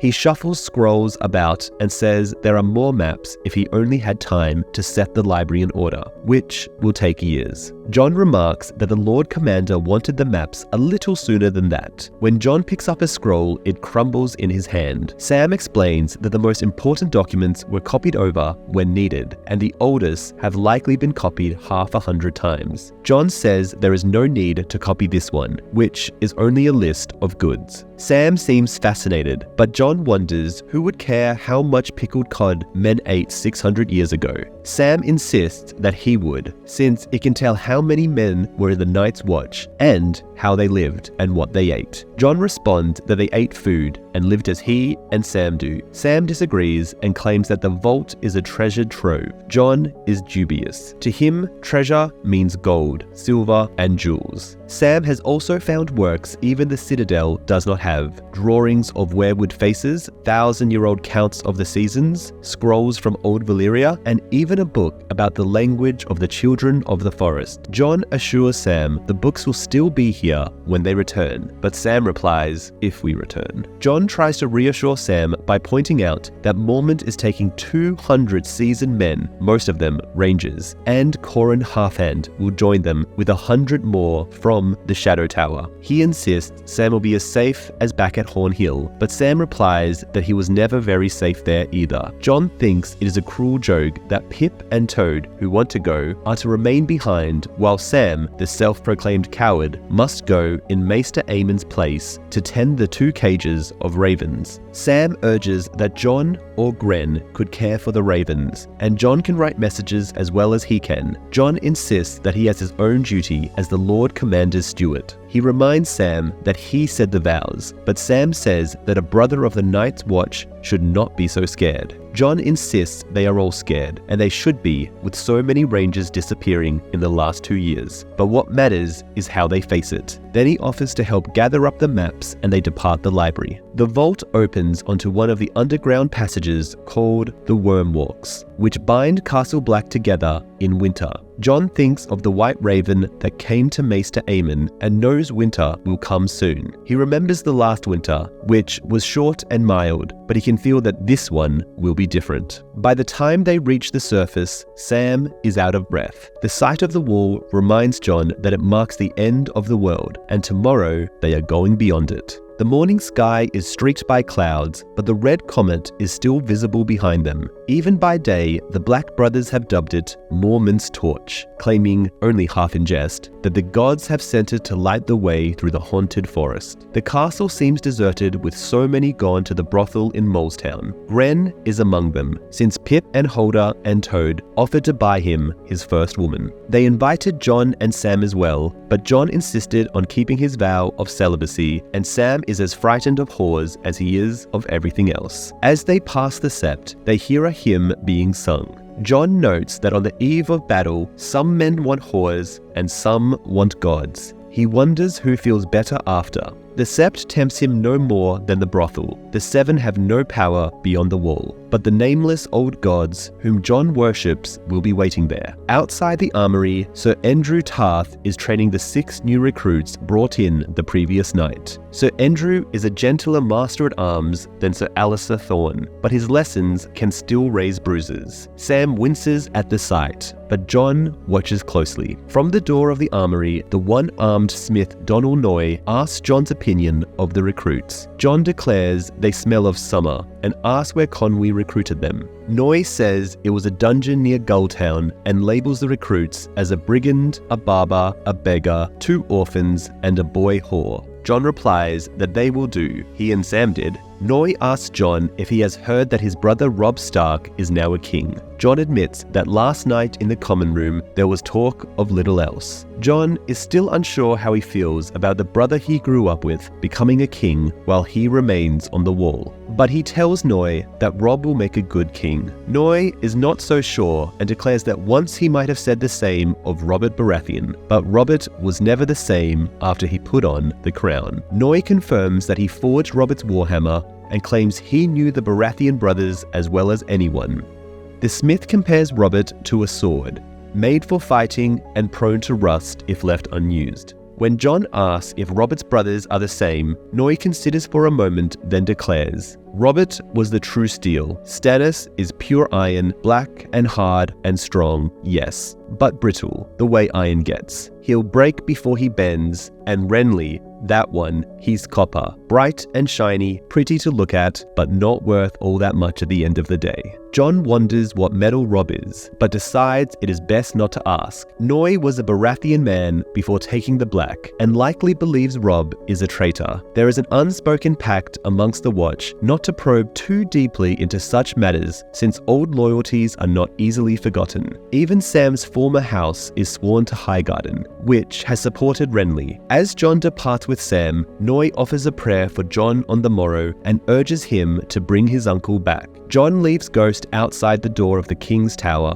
where Lord Commander Mormont resides now that fire has gutted his own tower. Sam is disheartened by the number of stairs, but Jon jests that stairs are one thing they will not confront beyond the wall. When they enter the Solar, Mormont complains about how long it took them. Ignoring the boys, Thorin Smallwood argues that the Lord Commander's place is at Castle Black. Mormont declares that Smallwood can do as he likes if he ever becomes Lord Commander. Smallwood insists that the command should be his as First Ranger, but Mormont will have none of it. He declares that he already sent out 2 rangings and will not wait and wonder if the 3rd is lost as well. Mormont dismisses Smallwood with a reminder that Benjen Stark remains First Ranger until his death is confirmed. Once Smallwood is gone, Mormont exclaims that he would sooner name Sam as First Ranger and complains that Smallwood called him too old for a ranging.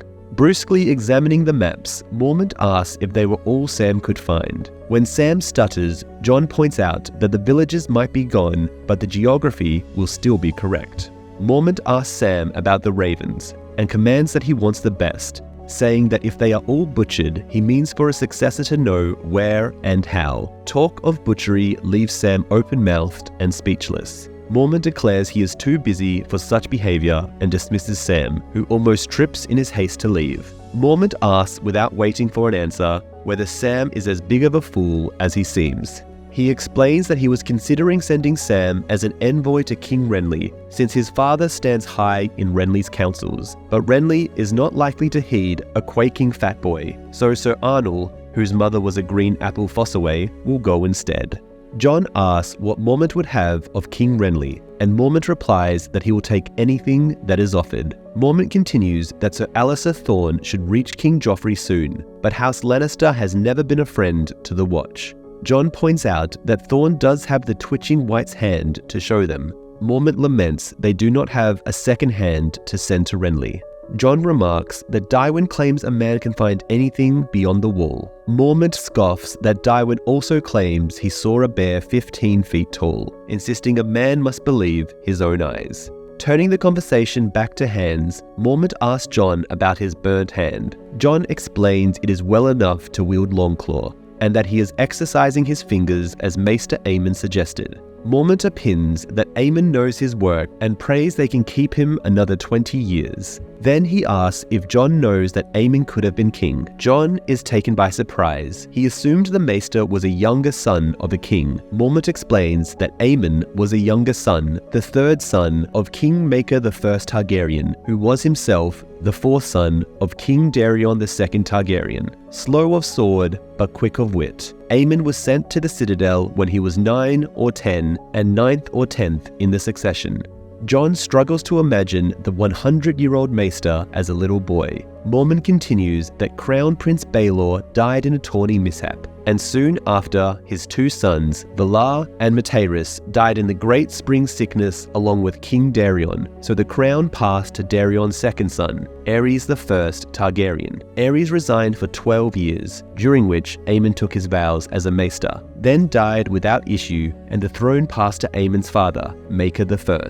During his father's reign, Aemon's eldest brother, Daeron the Drunken, died of a pox, leaving only a feeble-minded daughter and his second brother, Aerion Targaryen, who killed himself by drinking wildfire, believing it would turn him into a dragon. Less than a year later, King Maker died in battle with an outlaw lord. A great council was convened to decide on the succession. It passed over Aerion's infant son and quietly offered the throne to Maester Aemon. But Aemon chose to abide by his vows even after the High Septon offered to absolve him. Therefore, his younger brother, Aegon V Targaryen, was named king and became known as the Unlikely because, as the fourth son of a fourth son, he was never expected to become king. Yet Maester Aemon knew that those dissatisfied with his brother's rule would seek to use him, so he became a member of the Night's Watch and remained at the wall while his brother's descendants ruled as kings until Robert's rebellion put an end to the line of the Dragon Kings. Mormont's ravens begin repeating the word king. Jon notes that the bird seems to like the word and jests that perhaps the raven believes Mormont should have a crown. Mormont declares that there are 3 kings already, which is 2 too many for his liking. Jon asks why Mormont has told him all this about Maester Aemon. Mormont explains that Jon and Aemon have something in common, a king for a brother. Jon points out that they also share a vow. Mormont comments that if he had a man for every vow he has seen broken, the war would never lack for defenders. Jon says he always knew Robb would be Lord of Winterfell, but Mormont insists that a king is a different thing. They will garb your brother Robb in silks, satins, and velvets of 100 different colors, while you live and die in black ringmail. He will wed some beautiful princess and father sons on her. You'll have no wife, nor will you ever hold a child of your own blood in your arms. Robb will rule, you will serve. Men will call you a crow, him they'll call your grace. Singers will praise every little thing he does, while your greatest deeds all go unsung. Tell me that none of this troubles you, Jon, and I'll name you a liar, and know I have the truth of it. Jon asks what a bastard like himself might do if these facts did trouble him, but Mormont asks what Jon will do. Jon declares that he will be troubled and keep his vows. Like Arya I in A Clash of Kings, Jon I was moved to the end of A Game of Thrones Season 1, but most of this chapter was omitted anyway from the TV show. However, it does give a lot of insight into the Baratheon brothers, Donal Noye and Jorah Mormont, which is interesting and could have made for good television. In Chapter 7, as they wait in Riverrun's great castle, Catelyn watches her son Robb restlessly adjust his new forged crown several times and remarks to herself that a crown is not easy to wear, especially for a boy of 15 years. The ancient crown of the Kings of Winter was lost 3 centuries ago when Torrhen Stark submitted to Aegon the Conqueror, but the smiths have done well to match the descriptions. An open circlet of hammered bronze surmounted by 9 black iron spikes in the shape of longswords. There is no gold or silver or gems. Bronze and iron are the metals of winter, dark and strong. As the guards bring in the captive, Robb lays his sword across his knees in the customary gesture of hostility. As Sir Cleo Frey is forced to his knees, Catelyn reflects that he does not look like a Lannister. Although his mother, Lady Jenna, is sister to Lord Tywin Lannister, Sir Cleos has inherited the stringy brown locks, weak chin, and thin face of his father, Sir Emyn Frey. Robb's sword glimmers faintly as he bids Sir Cleos to rise, but it is Greywind who frightens the knight. As big as any elkhound, Robb's direwolf sniffs at Sir Cleos, who was captured in the Whispering Wood where Greywind killed half a dozen men. Sir Cleos scrambles to his feet and away from the direwolf so quickly that it provokes laughter from the audience. Sir Cleos thanks Robb, calling him my lord. But Great Jon Umber corrects that a king is styled your grace. Sir Cleos accepts the correction, and Catelyn notes that he truly is more Frey than Lannister. They would never have gotten such an honorific out of Jaime Lannister. Robb wishes Sir Cleos to be his envoy to Queen Cersei in King's Landing. Robb reminds Sir Cleos that he considers him a Lannister, not a Frey, since he sided with the Lannisters in the Whispering Wood. He therefore expects Sir Cleos to return with the Queen's reply and resume his captivity. Sir Cleos vows on his knighthood to do so, and asks what the message is. Robb offers to make peace if his terms are met. At the back of the hall, Lord Rickard Karstark shoves through a rank of guards and out the door, but Robb pays no attention. Exchanging his sword for a parchment, Robb reads the terms. First, the Queen must release my sisters and provide them with transport by sea from King's Landing to White Harbour. Secondly, my Lord Father's bones will be returned to us, so he may rest beside his brother and sister in the crypts beneath Winterfell, as he would have wished. Third, my father's greatsword, Ice, will be delivered to my hand, here at Riverrun. Fourth, the Queen will command her father, Lord Tywin, to release those knights and lords bannermen of mine that he took captive in the battle on the Green Fork of the Trident. Lastly, King Joffrey and the Queen Regent must renounce all claims to dominion over the north. Henceforth, we are no part of their realm, but a free and independent kingdom, as of old. After a cheer from the Great Jon, Robb states he will provide a map of the new borders. He declares that Lord Tywin must cease his raids and withdraw.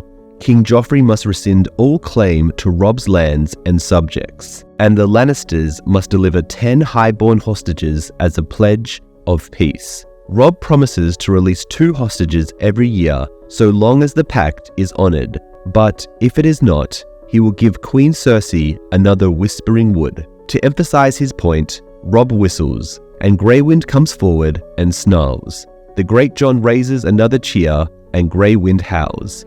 When Sir Cleos agrees, Robb orders him to depart with Sir Robin Ryger at first light and dismisses the assembly. Out in the gallery, Catelyn compliments her son's performance, but notes that the theatrics with Greywind befit a boy more than a king. Robb only smiles and asks if she saw Sir Cleos's face. Catelyn replies that what she saw was Rickard Karstark storming out. Robb admits he saw it as well. Catelyn's brother, Edmure Tully, comments that others may agree with Lord Rickard and asks how they can talk of peace while the Lannisters are still pillaging the Riverlands. He urges Robb to march on Lord Tywin at Harrenhal, but Robb insists he does not have the strength. Edmure points out that they only grow weaker sitting here. Catelyn snaps that it was Edmure's idea to permit the Riverlords to depart for their own lands. Edmure argues that he cannot command his lords to remain idle while their crops are burnt and their people killed, but it would be an ill thing if a Northman like Lord Rickard left them. Robb agrees to speak with Lord Rickard, but he cannot blame the man for loathing peace with his son's killers. Catelyn points out that more bloodshed will not bring back the dead. She suggests a wiser man might have offered sweeter terms, but Robb declares that sweeter terms would have gagged him. Catelyn realizes that her son wants vengeance as much as Lord Rickard. Catelyn points out that Cersei will never trade Sansa and Arya for a pair of cousins, when what she wants is her brother Jaime. Robb explains that his bannermen will never allow him to release the Kingslayer, even if he wanted to. Catelyn says the Lords made Robb their king, but Robb replies that they can unmake him just as easy. Catelyn argues that the safe return of the girls is worth Robb's crown. fearing for her daughters if something bad should befall Jaime in their custody. Robb assures her that no one sees Jaime without his warrant. Catelyn asks if Robb is afraid to face Jaime in the field again. Edmure sighs with Robb, but accidentally refers to him as the boy. Robb roars at Edmure not to call him a boy and declares he can defeat Jaime again if he must. He admits he would have traded Jaime for his father, but looks hurt when Catelyn presses him to say whether the girls are important enough. Catelyn realizes that Robb is doing his best, yet she cannot bear the thought of losing her daughters as well as her husband. Robb promises that if Cersei refuses peace, he will do all he can for his sisters by making her rue the decision. Catelyn can sense Robb is tired of the subject. He asks her to go to the twins to meet Lord Walder Frey's daughters and help choose his future bride. Catelyn sees this as an excuse to send her away for saying things Robb does not want to hear. So she tells Robb he is old enough to choose for himself. Next, Robb urges her to accompany Theon Greyjoy and the Mallisters to Seaguard and return by ship to Winterfell to be with Bran and Rickon. Catelyn insists that until her father dies, her place is at Riverrun. Robb mentions that he could command her to go, but Catelyn counters by asking Robb to reconsider sending Theon as his envoy to Pike. Robb asks who would be better to negotiate with Lord Balon Greyjoy than his son. Catelyn insists that anyone would be better. Robb argues that Theon fought bravely for them and they have need of his father's longships. Catelyn replies that they will get the ship sooner if Theon remains a hostage. She also insists Balon is not trustworthy and may aspire to wear a crown again himself. Robb declares he will gladly give Balon a crown if it helps defeat the Lannisters. Before Catelyn can reply, Robb walks off and Catelyn can only watch him go, remembering back at Moat Cailin when she urged him to command as he does now. Catelyn asks Edmure to join her in Father's sick room, but he begs off to speak with some new recruits. On her way to the central keep, Catelyn shortcuts through the Godswood where the leaves still rustle on the trees, ignorant of the white raven that has proclaimed the arrival of autumn. Catelyn is thankful that the weather is holding, since autumn is a fearful time when even the wisest never know if the next harvest will be the last. She finds Lord Hustler Tully sleeping in his solar, made frail by the death growing within him. Beside the bed sits her uncle, Sir Biden the Blackfish. When Catelyn asks if Robb knows of his return, the Blackfish says he did not interrupt the court because Robb will want to hear his news in private first. When her uncle asks about her father, Catelyn confesses that he grows weaker every day, and sometimes his mind is unclear. The Blackfish admits that he always wonders if his brother will be dead upon his return. Catelyn comforts him that at least he made his peace with her father. They sit silently for a long time before Catelyn asks for the Blackfish's tidings. To avoid waking her father, they adjourn to the balcony. Her uncle comments that the red comet is now visible by day and says his men call it the Red Messenger, though he wonders what the message is. Catelyn says that the Great Johns claim it is a red flag of vengeance for her husband, while Edmure claims it is a victory omen, a fish in the Tully colors, red against blue. Catelyn only sees the crimson of House Lannister, but her uncle points out that the comet is neither Lannister crimson nor Tully red, but a smear of blood across the sky. Catelyn asks whose blood, but the Blackfish asks if there was ever a war where only one side bled. The Blackfish explains that the war was spread south to the Blackwater Rush and north nearly to the Twins. Mark Piper and Carl Vance have won small victories, and Beric Dondarrion is harassing Lord Tywin's raiders and foragers. Sir Burton Crackle boasted of killing Dondarrion until Dondarrion killed him in an ambush. Catelyn remembers that some of her husband's household guard rode with Dondarrion from King's Landing and blesses their actions. The Blackfish comments that Dondarrion and Thoros of Myr are clever enough to play hit and run, but Robb should never have permitted the River Lord's return to their own lands. Jonas Bracken was wounded and lost his heir Hendry reclaiming Stonehenge. Titus Blackwood is left with only Raventree Hall, and young Lyman Darry was killed by Gregor Clegane less than a fortnight after reclaiming Castle Darry. The Blackfish declares that Clegane's head would make a noble gift for all the people of the realm. Talk of heads reminds Catelyn that her husband's remains mounted on spike above the Red Keep. She reminds her uncle that Gregor Clegane is only a servant of Lord Tywin, whom Catelyn believes is the true danger. The Blackfish agrees, noting Tywin's wisdom is sitting safe in Harrenhal and living off their harvest and burning what he does not take. In addition to Clegane, Sir Armory Lorch and a Coric sellsword are also abroad, burning and butchering. Catelyn knows Edmure will rage at the news. She also admits Robb is restless and may listen if Edmure and the Greatjon will urge him to march on Harrenhal. The Blackfish declares that is exactly what Lord Tywin wishes, and the first rule of war is to never give the enemy his wish. Catelyn recalls the tales of the vast fortress of Harrenhal by the waters of the God's Eye. King Harren the Black begged the Riverlands and the Iron Islands alike to realize his dream of the highest hall and tallest towers in Westeros. But thick walls and high towers proved small use against Aegon the Conqueror's dragons. Harren and all his line perished in the fires that engulfed the fortress. Strong the castle might be, but also cursed, for every house that has held Harrenhal since has come to misfortune. Catelyn decides they must dissuade Robb from fighting at Harrenhal. Her uncle then tells her the worst part. Sir Stafford Lannister is gathering a new host at Castle Rock, though it will be made of sellswords and new recruits who require training. However, Lord Tywin is in no hurry and will wait patiently for his reinforcements. Then Catelyn gets an idea. If they confront Lord Tywin with a new threat, he might be forced to leave Harrenhal. Her uncle names Lord Renly, but Catelyn insists that they must call him King Renly if they are to ask his help. The Blackfish smiles but points out that Renly will want something in return. Catelyn replies that he will want what kings always want: homage. This chapter, like a lot of chapters in A Clash of Kings, is cut down for the TV show, and only the main takeaways are used for the HBO adaptation. Again, we lose a lot of characterization, but the show does go for a faster, breakneck pace that is quite enjoyable to watch.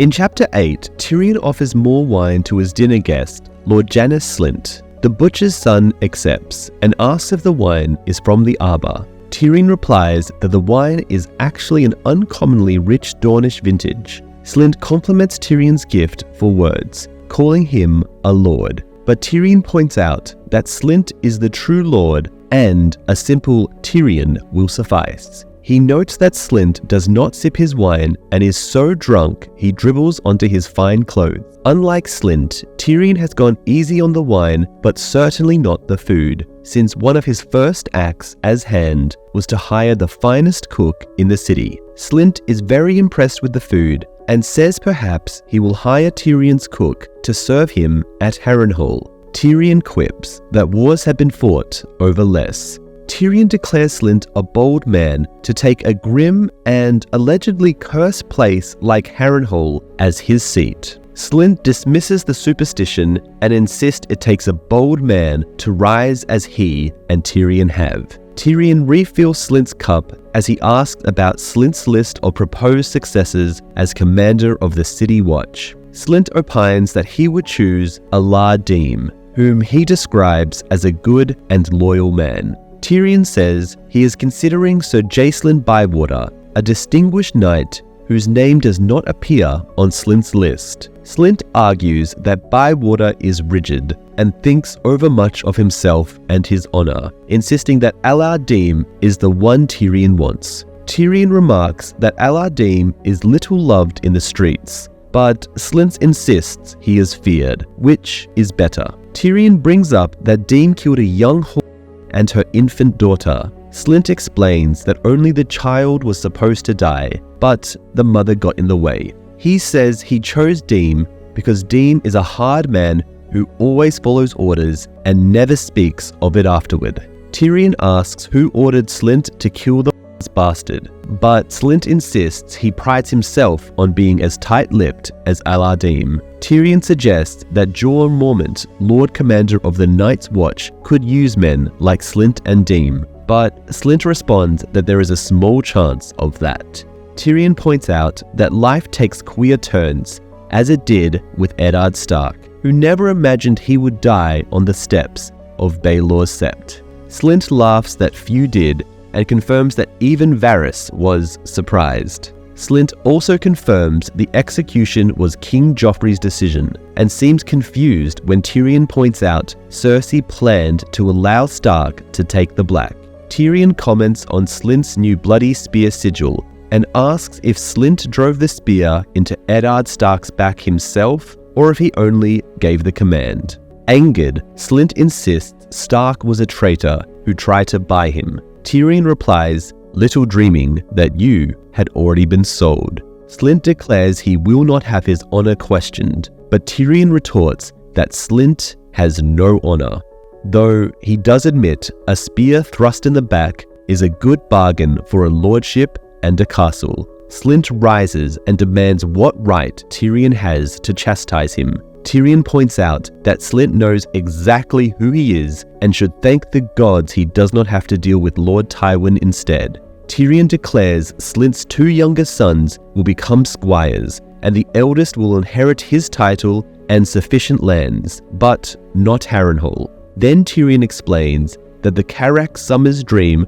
will take Slynt to the Wall, where he is to join the Night's Watch and give Tyrion's regards to Lord Commander Mormont. Enraged, Slynt declares he has powerful friends like King Joffrey, Littlefinger, and Queen Cersei. Perhaps Tyrion will be the one banished to the Wall. As Slynt throws open the door to leave, he comes face to face with Sir Jacelyn Bywater, whom Tyrion introduces as the new commander of the City Watch. As 6 gold cloaks usher Slynt away, Tyrion hands Slynt's list of successors to Bywater and asks him to see they accompany Slynt to Eastwatch by the Sea, adding that it would not be taken amiss if Aladdin was swept overboard.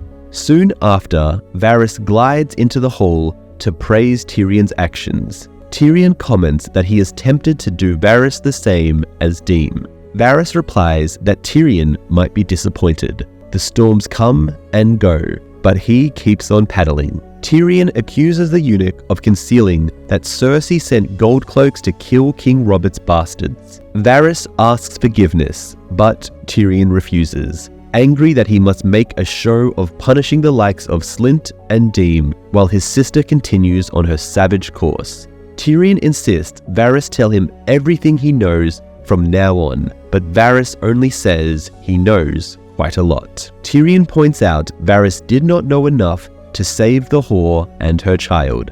Varys says he took steps to save another bastard, an older boy, but assures Tyrion he never dreamed the base-born daughter of a whore would be considered a threat. Tyrion remarks that being Robert's was enough of a threat for Cersei. Varys blames himself and comments that the whore loved King Robert. Thinking of Shae and Tysha, Tyrion wonders if a whore can truly love anyone.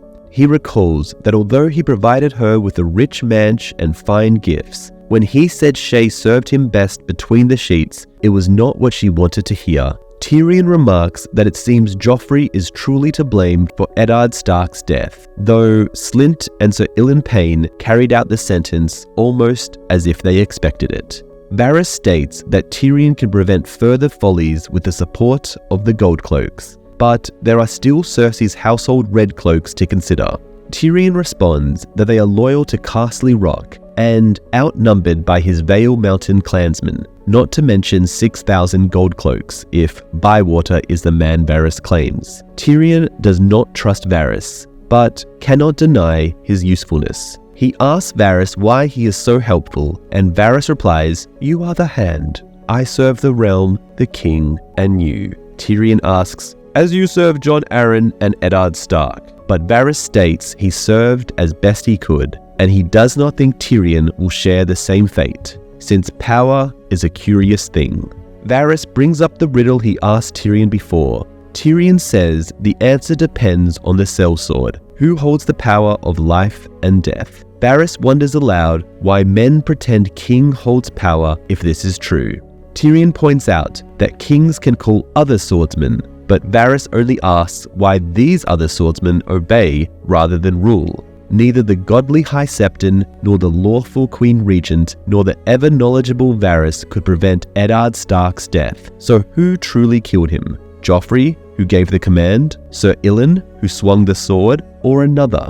When Tyrion asks for the answer to the riddle, Varys declares that power resides where men believe it resides. Tyrion asks if power is just a trick, and Varys agrees it is a shadow on the wall. Though shadows can kill, and often a very small man can cast a very large shadow.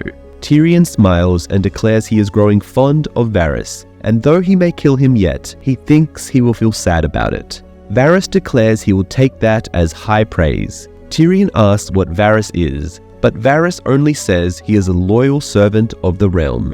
Tyrion presses on to ask who made Varric a eunuch, and who he truly is. Varys' smile never flickers, but his eyes show a very different emotion as he insists his tale is long and sad. Varys draws a parchment from his sleeve and reveals the master of the galley, Whiteheart, plans to defect to Lord Stannis. Tyrion sighs that they should make an example of the man, which will serve both to discourage other captains and to keep Joffrey busy. Next, Varys informs him Sir Horace and Sir Hober Redwyn have bribed a guard and plan to escape on the Pentoshi galley Moonrunner.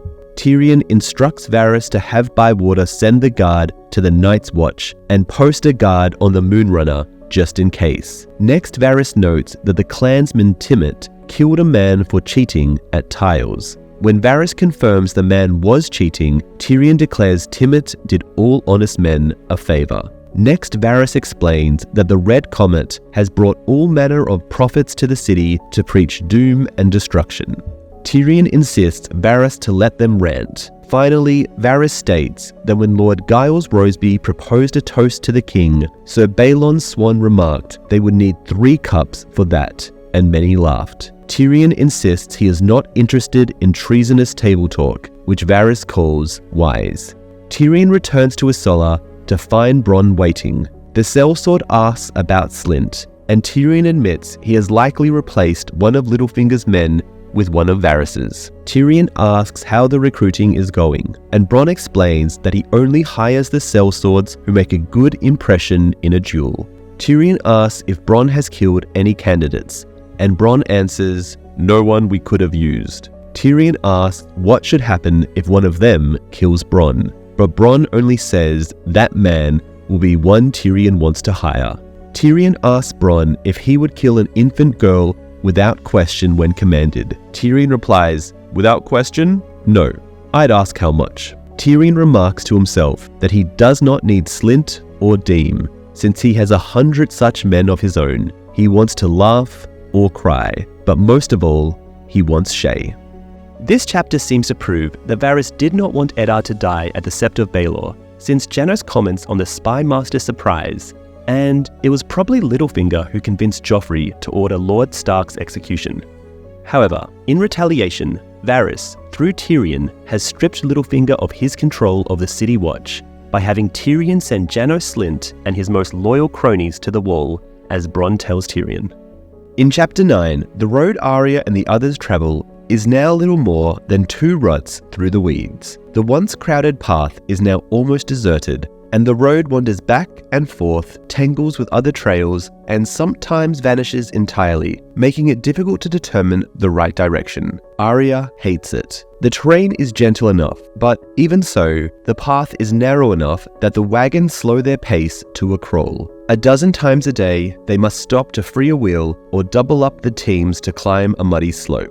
Arya remains watchful, fearful of being captured by the Goldcloaks. She has reservations about their sentries, particularly the orphan boys who appear out of place in the woods. Arya manages to evade these sentries when she sneaks off at night, although she hesitated to prank Lomy Greenhands since she's wary of Yoren's potential punishment. The orphan boys treat Gendry as someone important because the Queen wants him dead. However, Gendry rejects this attention, asserting that he was just an apprentice armorer until Master Tobo Mott informed him of his enlistment into the Night's Watch. He spends his time polishing a bullhelm but never wearing it. Lomi speculates that Gendry might be the illegitimate child of a wolf lord, a suggestion that irritates Arya, who believes that Jon Snow is the only bastard of her father.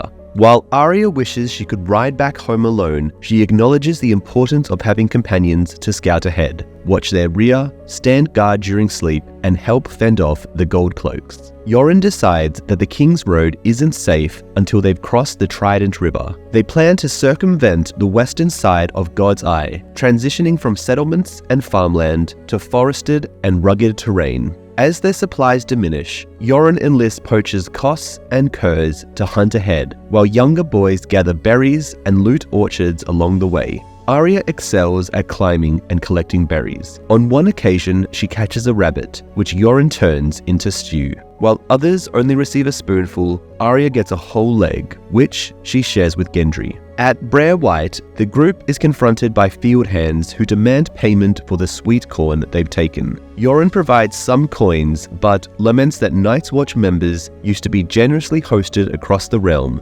even by High Lords. This incident leaves Yoren too angry to eat, and he paces around the camp, muttering to himself. Subsequently, they encounter more and more men guarding the fields. The following day, Koss informs them about a camp of about 20 to 30 men clad in mail and half-helms, armed with spears. Some are wounded or dying, and they possess just one lame horse. Their banner bears a symbol that Yoren can't identify. To avoid potential danger, they detour around the camp, despite the delay it entails. Yoren emphasizes that there's no need to rush, as they'll be spending the rest of their lives at the wall. During one evening, Dobber spots a fire burning on the northern horizon. As the night progresses, the fire's intensity appears to increase, giving the impression that the entire northern region is engulfed in flames. Occasionally, the smell of smoke reaches them, but the wind remains constant, keeping the flames at a distance. By the following morning, the fire has extinguished, but sleep has evaded everyone.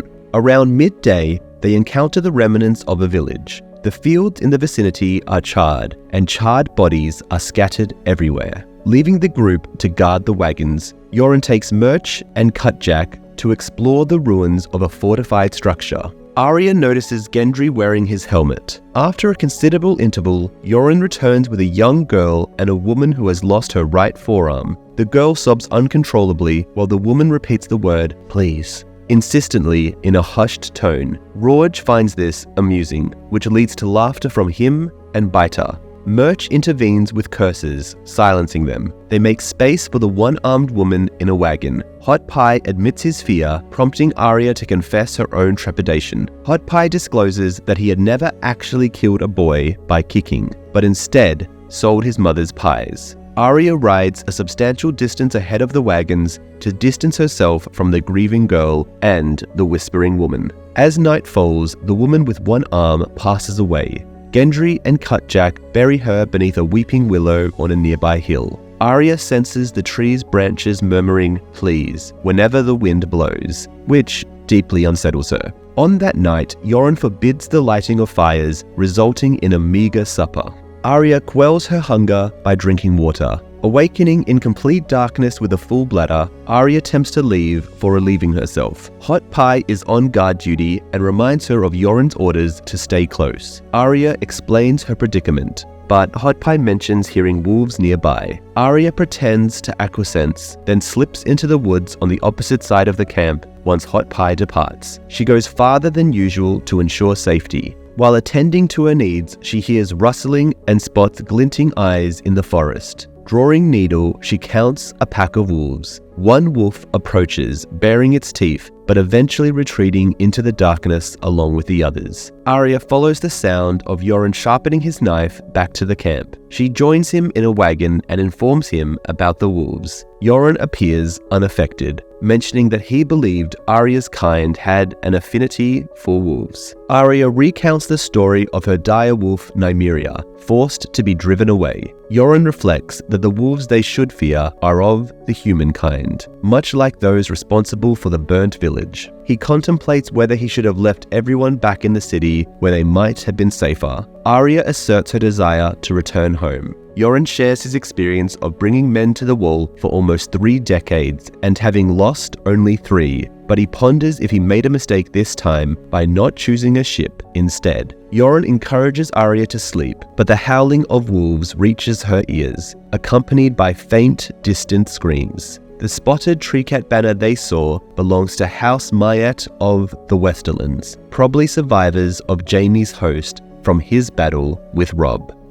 This chapter is a pretty savage display of what war does to the small folk and how lawlessness spreads through the land like a plague.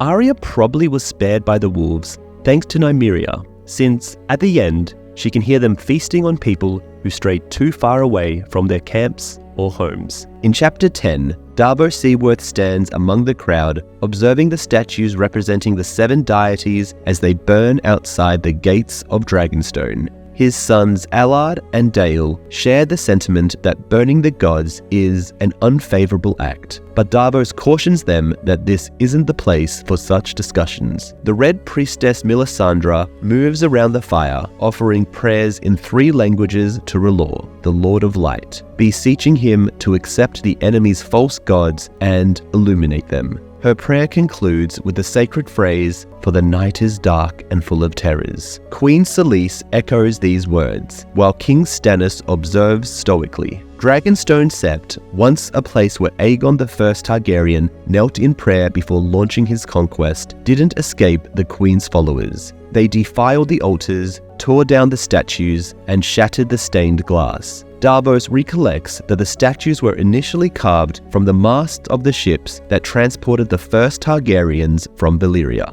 Septon Bar could only curse the perpetrators, while Sir Hubbard Rampton and his sons managed to kill 4 men before being overwhelmed. After the incident, the devout Lord Gunka Sunglass withdrew his support for Stannis and was imprisoned alongside the Septon and Sir Hubbard's 2 surviving sons. Though his faith has never been fervent, the sight of the burning gods sickens Davos. The smoke causes Lord Adrian Celtigar to cough, and Lord Durham Bar Emmon's complexion turns ashen.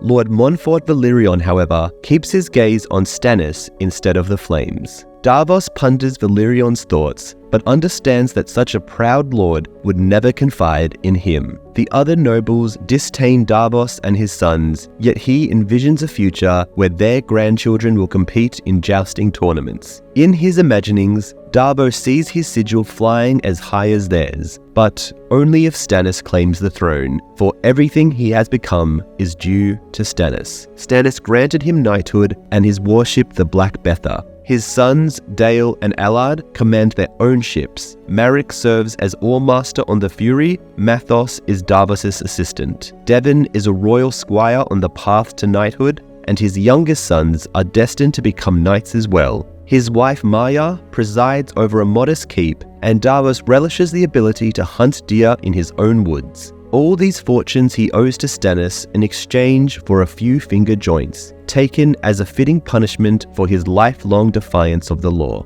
Reflecting on the past, Davos touches the pouch around his neck containing his finger bones kept for luck, something they'll all need soon. Melisandre recounts an ancient prophecy foretelling that at the conclusion of an extended summer, during a time when stars bleed and darkness envelops the world, Azor Ahai will be reborn. This reborn figure will retrieve the blazing sword Lightbringer from the flames and use it to vanquish the darkness. Following her words, Melisandre summons Azor Ahai, and Stannis takes a step forward. His squires, Devon Seaworth and Brian Ferring, assist him by fitting a padded glove and a leather cape. Utilizing the cape to shield himself from the fire, Stannis enters the flames and retrieves a sword nearly molten from the statue of the mother. Queen Selyse and her followers chant praises, and Melisandre names the sword Lightbringer, proclaiming Stannis to be Azor Ahai reborn. The sword's intense heat causes Stannis' glove to burn, compelling him to thrust it into the ground. Melisandre implores R'hllor to illuminate them, and Queen Selyse and her supporters respond with the phrase, "The night is dark and full of terrors." Subsequently, Melisandre sings a song in the Ashai language until only charred remnants of the gods remain. An impatient Stannis leads his queen back into Dragonstone, leaving Lightbringer behind in the soil for his squires to retrieve. Davos observes that the burnt and blackened red sword of heroes looks quite messy. Some lords remain behind, conversing in hushed tones, but they fall silent upon noticing Davos's gaze on them. Davos recognizes that these lords might turn against him if Stannis falters. However, he is unwilling to seek favor from Queen Selyse by pledging himself to the new Lord of Light. As the fire's intensity wanes, Melisandre and the squires depart with the sword. Davos and his sons join the crowd, making their way to the harbor. Davos praises Devon's performance as the king's squire. Allard questions why the king's squires wore symbols of fiery hearts instead of the crowned stag. Davos clarifies that a lord can adopt multiple symbols. Allard expresses his concern about burning the statues of the Seven. Davos inquires when Allard became so devout, and questions what a son of a smuggler knows about matters of the gods. Allard asserts his status as a knight's son and wonders why others should remember Davos's knighthood when he doesn't do so himself. Davos emphasizes that Allard won't become a knight if he intervenes in matters beyond his concern, emphasizing that it's not their place to question their rightful king. His sons dislike acknowledging their humble origins and only see the black ship when they look at House Seaworth's sigil, choosing to ignore the onion emblem. In the bustling harbor, Davos enters an inn where he discovers the flamboyant Lyseni pirate Salladhor Saan enjoying a bunch of grapes. A former companion and business partner from his smuggling days, it was Davos who convinced Saan to join Stannis' cause. Curious about Salladhor's absence from the burning event, Davos learns that such sights are commonplace in Lys, and they bore Saan. He expresses hope that Stannis will also tire of them eventually. Salladhor proceeds to share news from one of his trading ships arriving from King's Landing, revealing that Tyrion Lannister now oversees the capital and has removed Janos Slynt from his position as commander of the City Watch. Inquiring about the city's defenses, Davos asks how secure it is. Saan responds by mentioning the strength of the city walls, but notes that they are protected solely by the Goldcloaks, who lack both numbers and experience. He advocates for a swift attack on the city, suggesting that Tyrion could be captured and disguised as a fool, while Queen Cersei might spend a night with him as part of the bargain. Davos assures Salladhor that he will receive payment, but the pirate insists on gold, not mere words. Davos assures him that there's gold in the King's Landing treasury, and Stannis is known as the most honorable man in the realm. Salladhor reiterates his call for an assault on the capital, prompting Davos to question how long they could hold the city, considering the opposition from Tywin Lannister and Renly Baratheon. Saan discloses that Renly has departed Highgarden with his army and his newly wedded queen to march on King's Landing.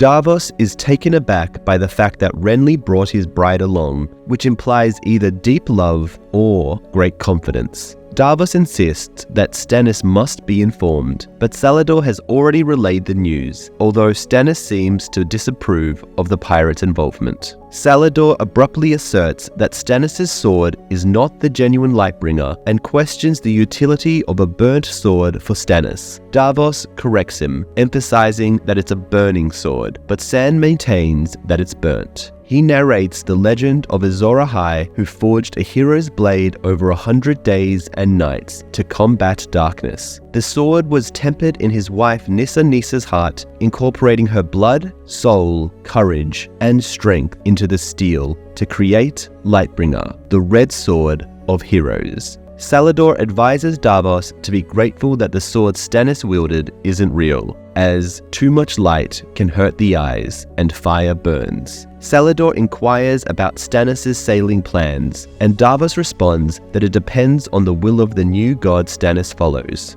Salladhor then asks about Davos' personal god, to which Davos cautionally replies that his god is King Stannis, who has elevated him and bestowed trust upon him. Salladhor assures that he'll remember this and excuses himself, announcing their impending feast in the Red Keep. He He also requests Davos to remind Stannis about owing an additional 30,000 dragons by the time of the new moon. Salladhor playfully suggests that if Stannis allows him a night with Queen Cersei, he'll forgive the debt. Davos lingers in the inn, pondering Thoros of Myr and his flaming sword, albeit devoid of true magic. He contemplates the wonder of a genuine sword of fire, yet when he reflects on Nissa Nissa, he envisions his own wife, Merae. He concludes that the price is more than he's willing to pay. After nightfall, Devon arrives with a summon from King Stannis. Upon reaching Stannis, Davos notices that the prominent bannermen are departing. Sir Axel Florent, a prominent member of the Queen's followers, queries Davos' impression of the burning of the gods, and recounts a vision he had of the glory awaiting Stannis upon capturing King's Landing. Davos responds that he saw nothing but fire and brushes past, wondering why Sir Axel bothers, considering that he's as much a supporter of the king as Axel is of the queen. Davos locates Stannis seated at the painted table with Maester Pylos. Stannis instructs Davos to examine a letter. Davos obliges, picking up a piece of paper, but points out that he is illiterate. Stannis, somewhat annoyed, instructs Maester Pylos to read the letter aloud instead. All men know me for the true-born son of Steffon Baratheon, Lord of Storm's End, by his lady wife Cassania of House Estamont. I declare upon the honor of my house that my beloved brother Robert, our late king, left no true-born issue of his body. The boy Joffrey, the boy Tommen, and the girl Marcilla, being abominations born of incest between Cersei Lannister and her brother Jaime the Kingslayer. By right of birth and blood, I do this day lay claim to the Iron Throne of the 7 kingdoms of Westeros. Let all true men declare their loyalty, done in the light of the Lord, under the sign and seal of Stannis of House Baratheon, the first of his name, King of the Andals, the Rhoynar, and the First Men, and Lord of the 7 kingdoms. Stannis commands Pylos to include Sir before Jaime's name,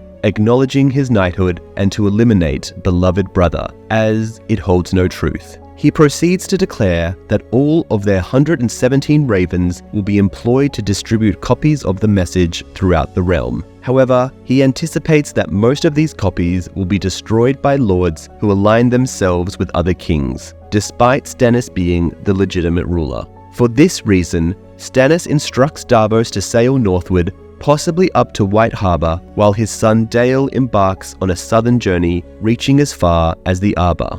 Their task is to display the proclamation in every port and fishing village along the way, aiming for as many literate men as possible to read it. Davos acknowledges that many common folk cannot read, proposing that knights be tasked with reading the declarations aloud. Stannis agrees, highlighting that he possesses numerous knights who prefer reading over fighting. He intends to send Allard to the free cities across the Narrow Sea, ensuring his claim and Cersei's wrongdoing become universally known. Upon dismissing Pylos, Stannis queries Davos about the Lord's opinion on the letter. Stannis scoffs at their flattery, except for Valyrion's input, who suggested that the outcome would be decided through battles, as though Stannis hadn't already suspected that. Stannis expresses frustration with his lords and seeks the unfiltered truth from Davos. In response, Davos characterizes the words as straightforward and forceful. He, however, reminds Stannis that they lack concrete evidence of the alleged incest. Stannis counters with a form of proof present at Storm's End. Robert's acknowledged illegitimate son, Edric Storm, bears a striking resemblance to Robert, whereas supposed sons, Joffrey and Tommen, do not resemble him. Davos points out the challenge in reaching Edric at Storm's End. Davos also proposes the idea of eliminating the reference to the Lord of Light from the letter and opting for a more ambiguous term. When Stannis questions whether Davos has become devout, Davos explains that he doesn't comprehend the new god, but he was familiar with the ones they set aflame. Stannis argues that the burned subjects were merely made of wood, but Davos recounts how compassionate Septons would provide him with food when he was a young beggar. He goes on to clarify that the populace will not hold affection for Stannis if he takes away their familiar deities and introduces a foreign one. Stannis counters that people have never harbored affection for him.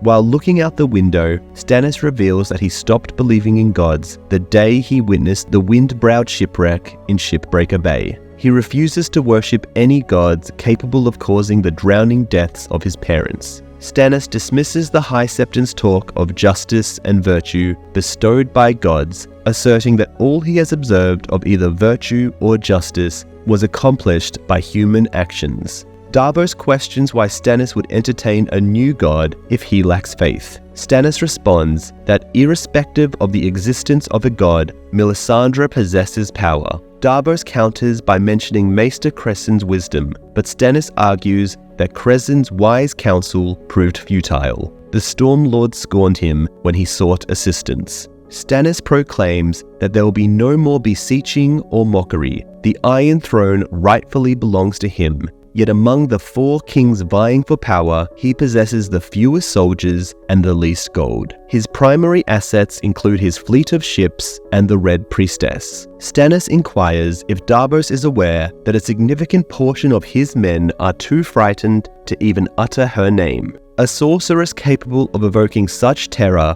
is not to be underestimated, and he intends to ascertain her true capabilities. Stannis reflects on his childhood, when he cared for an injured goshawk named Proudwing. The bird would follow him and eat from his hand, but it refused to hunt. Ultimately, his great-uncle Sir Harbert rightfully advised him to try a different bird, as he was only embarrassing himself. Returning his focus to Davos, Stannis declares that the 7 haven't granted him so much as a sparrow's worth of assistance. It's high time he sought out a different kind of bird of prey, a red hawk. This chapter was mostly combined with the prologue chapter in the Game of Thrones adaptation. Honestly, why didn't Stannis just sit back and let Renly take King's Landing or defeat Tywin Lannister with his 100,000 men, then see what happens with Robb Stark before sailing? After that, he could launch his attack on King's Landing, kill Renly with a shadow baby, and make himself king. It would have been so easy. In Chapter 11, Theon Greyjoy is aboard the ship Myraham, headed to his father's fortress on Pike. Despite the absence of a secure anchorage, Theon insists that Myraham pass by the castle so he can witness his home rising, just as it shrank when he was taken away a decade ago as a ward of Eddard Stark. Although he can't discern the banner above the sea tower, Theon recognizes it as the golden kraken emblem of House Greyjoy. The red comet continues to be visible in the sky beyond the castle. Theon considers the comet to be his own, reaching for the letter from Robb Stark, which he regards as equivalent to a crown. When the captain's daughter asks Theon about the castle's appearance, he admits it seems smaller. He then grants permission for the ship to head to port at Lordsport, taking the girl below deck, where they engage in a sexual act. She expresses a desire to accompany him ashore and become his salt wife, but Theon declines, explaining that the era of the old way is past, and her place remains on the Myraham, even though she protests that her father will punish her for her interaction with Theon. Upon reaching the harbour of Lordsport, Theon observes around 50 or 60 longships, including those of House Goodbrother, Winch, and Harlaw. He contemplates why his father has raised the banners, considering whether it's a precaution or if Lord Balon anticipated the reason for Theon's return after so many years. Upon disembarking, Theon realizes there is no honor guard to receive him and escort him to Pike. The ship's captain announces his arrival, but the awaiting merchants show no recognition and are unimpressed. Theon tries to procure a horse from an innkeeper, but their conversation is disrupted by a priest of the drowned god, who declares his intention to accompany his nephew to Balon's castle. Theon doesn't recognize the grim, bearded priest at first, but then recalls that his father had written about his uncle, Aeron Greyjoy, surviving a storm and becoming devoted to the gods afterward. Theon notices that Aeron's demeanor is starkly different from the affable man he remembers from his youth.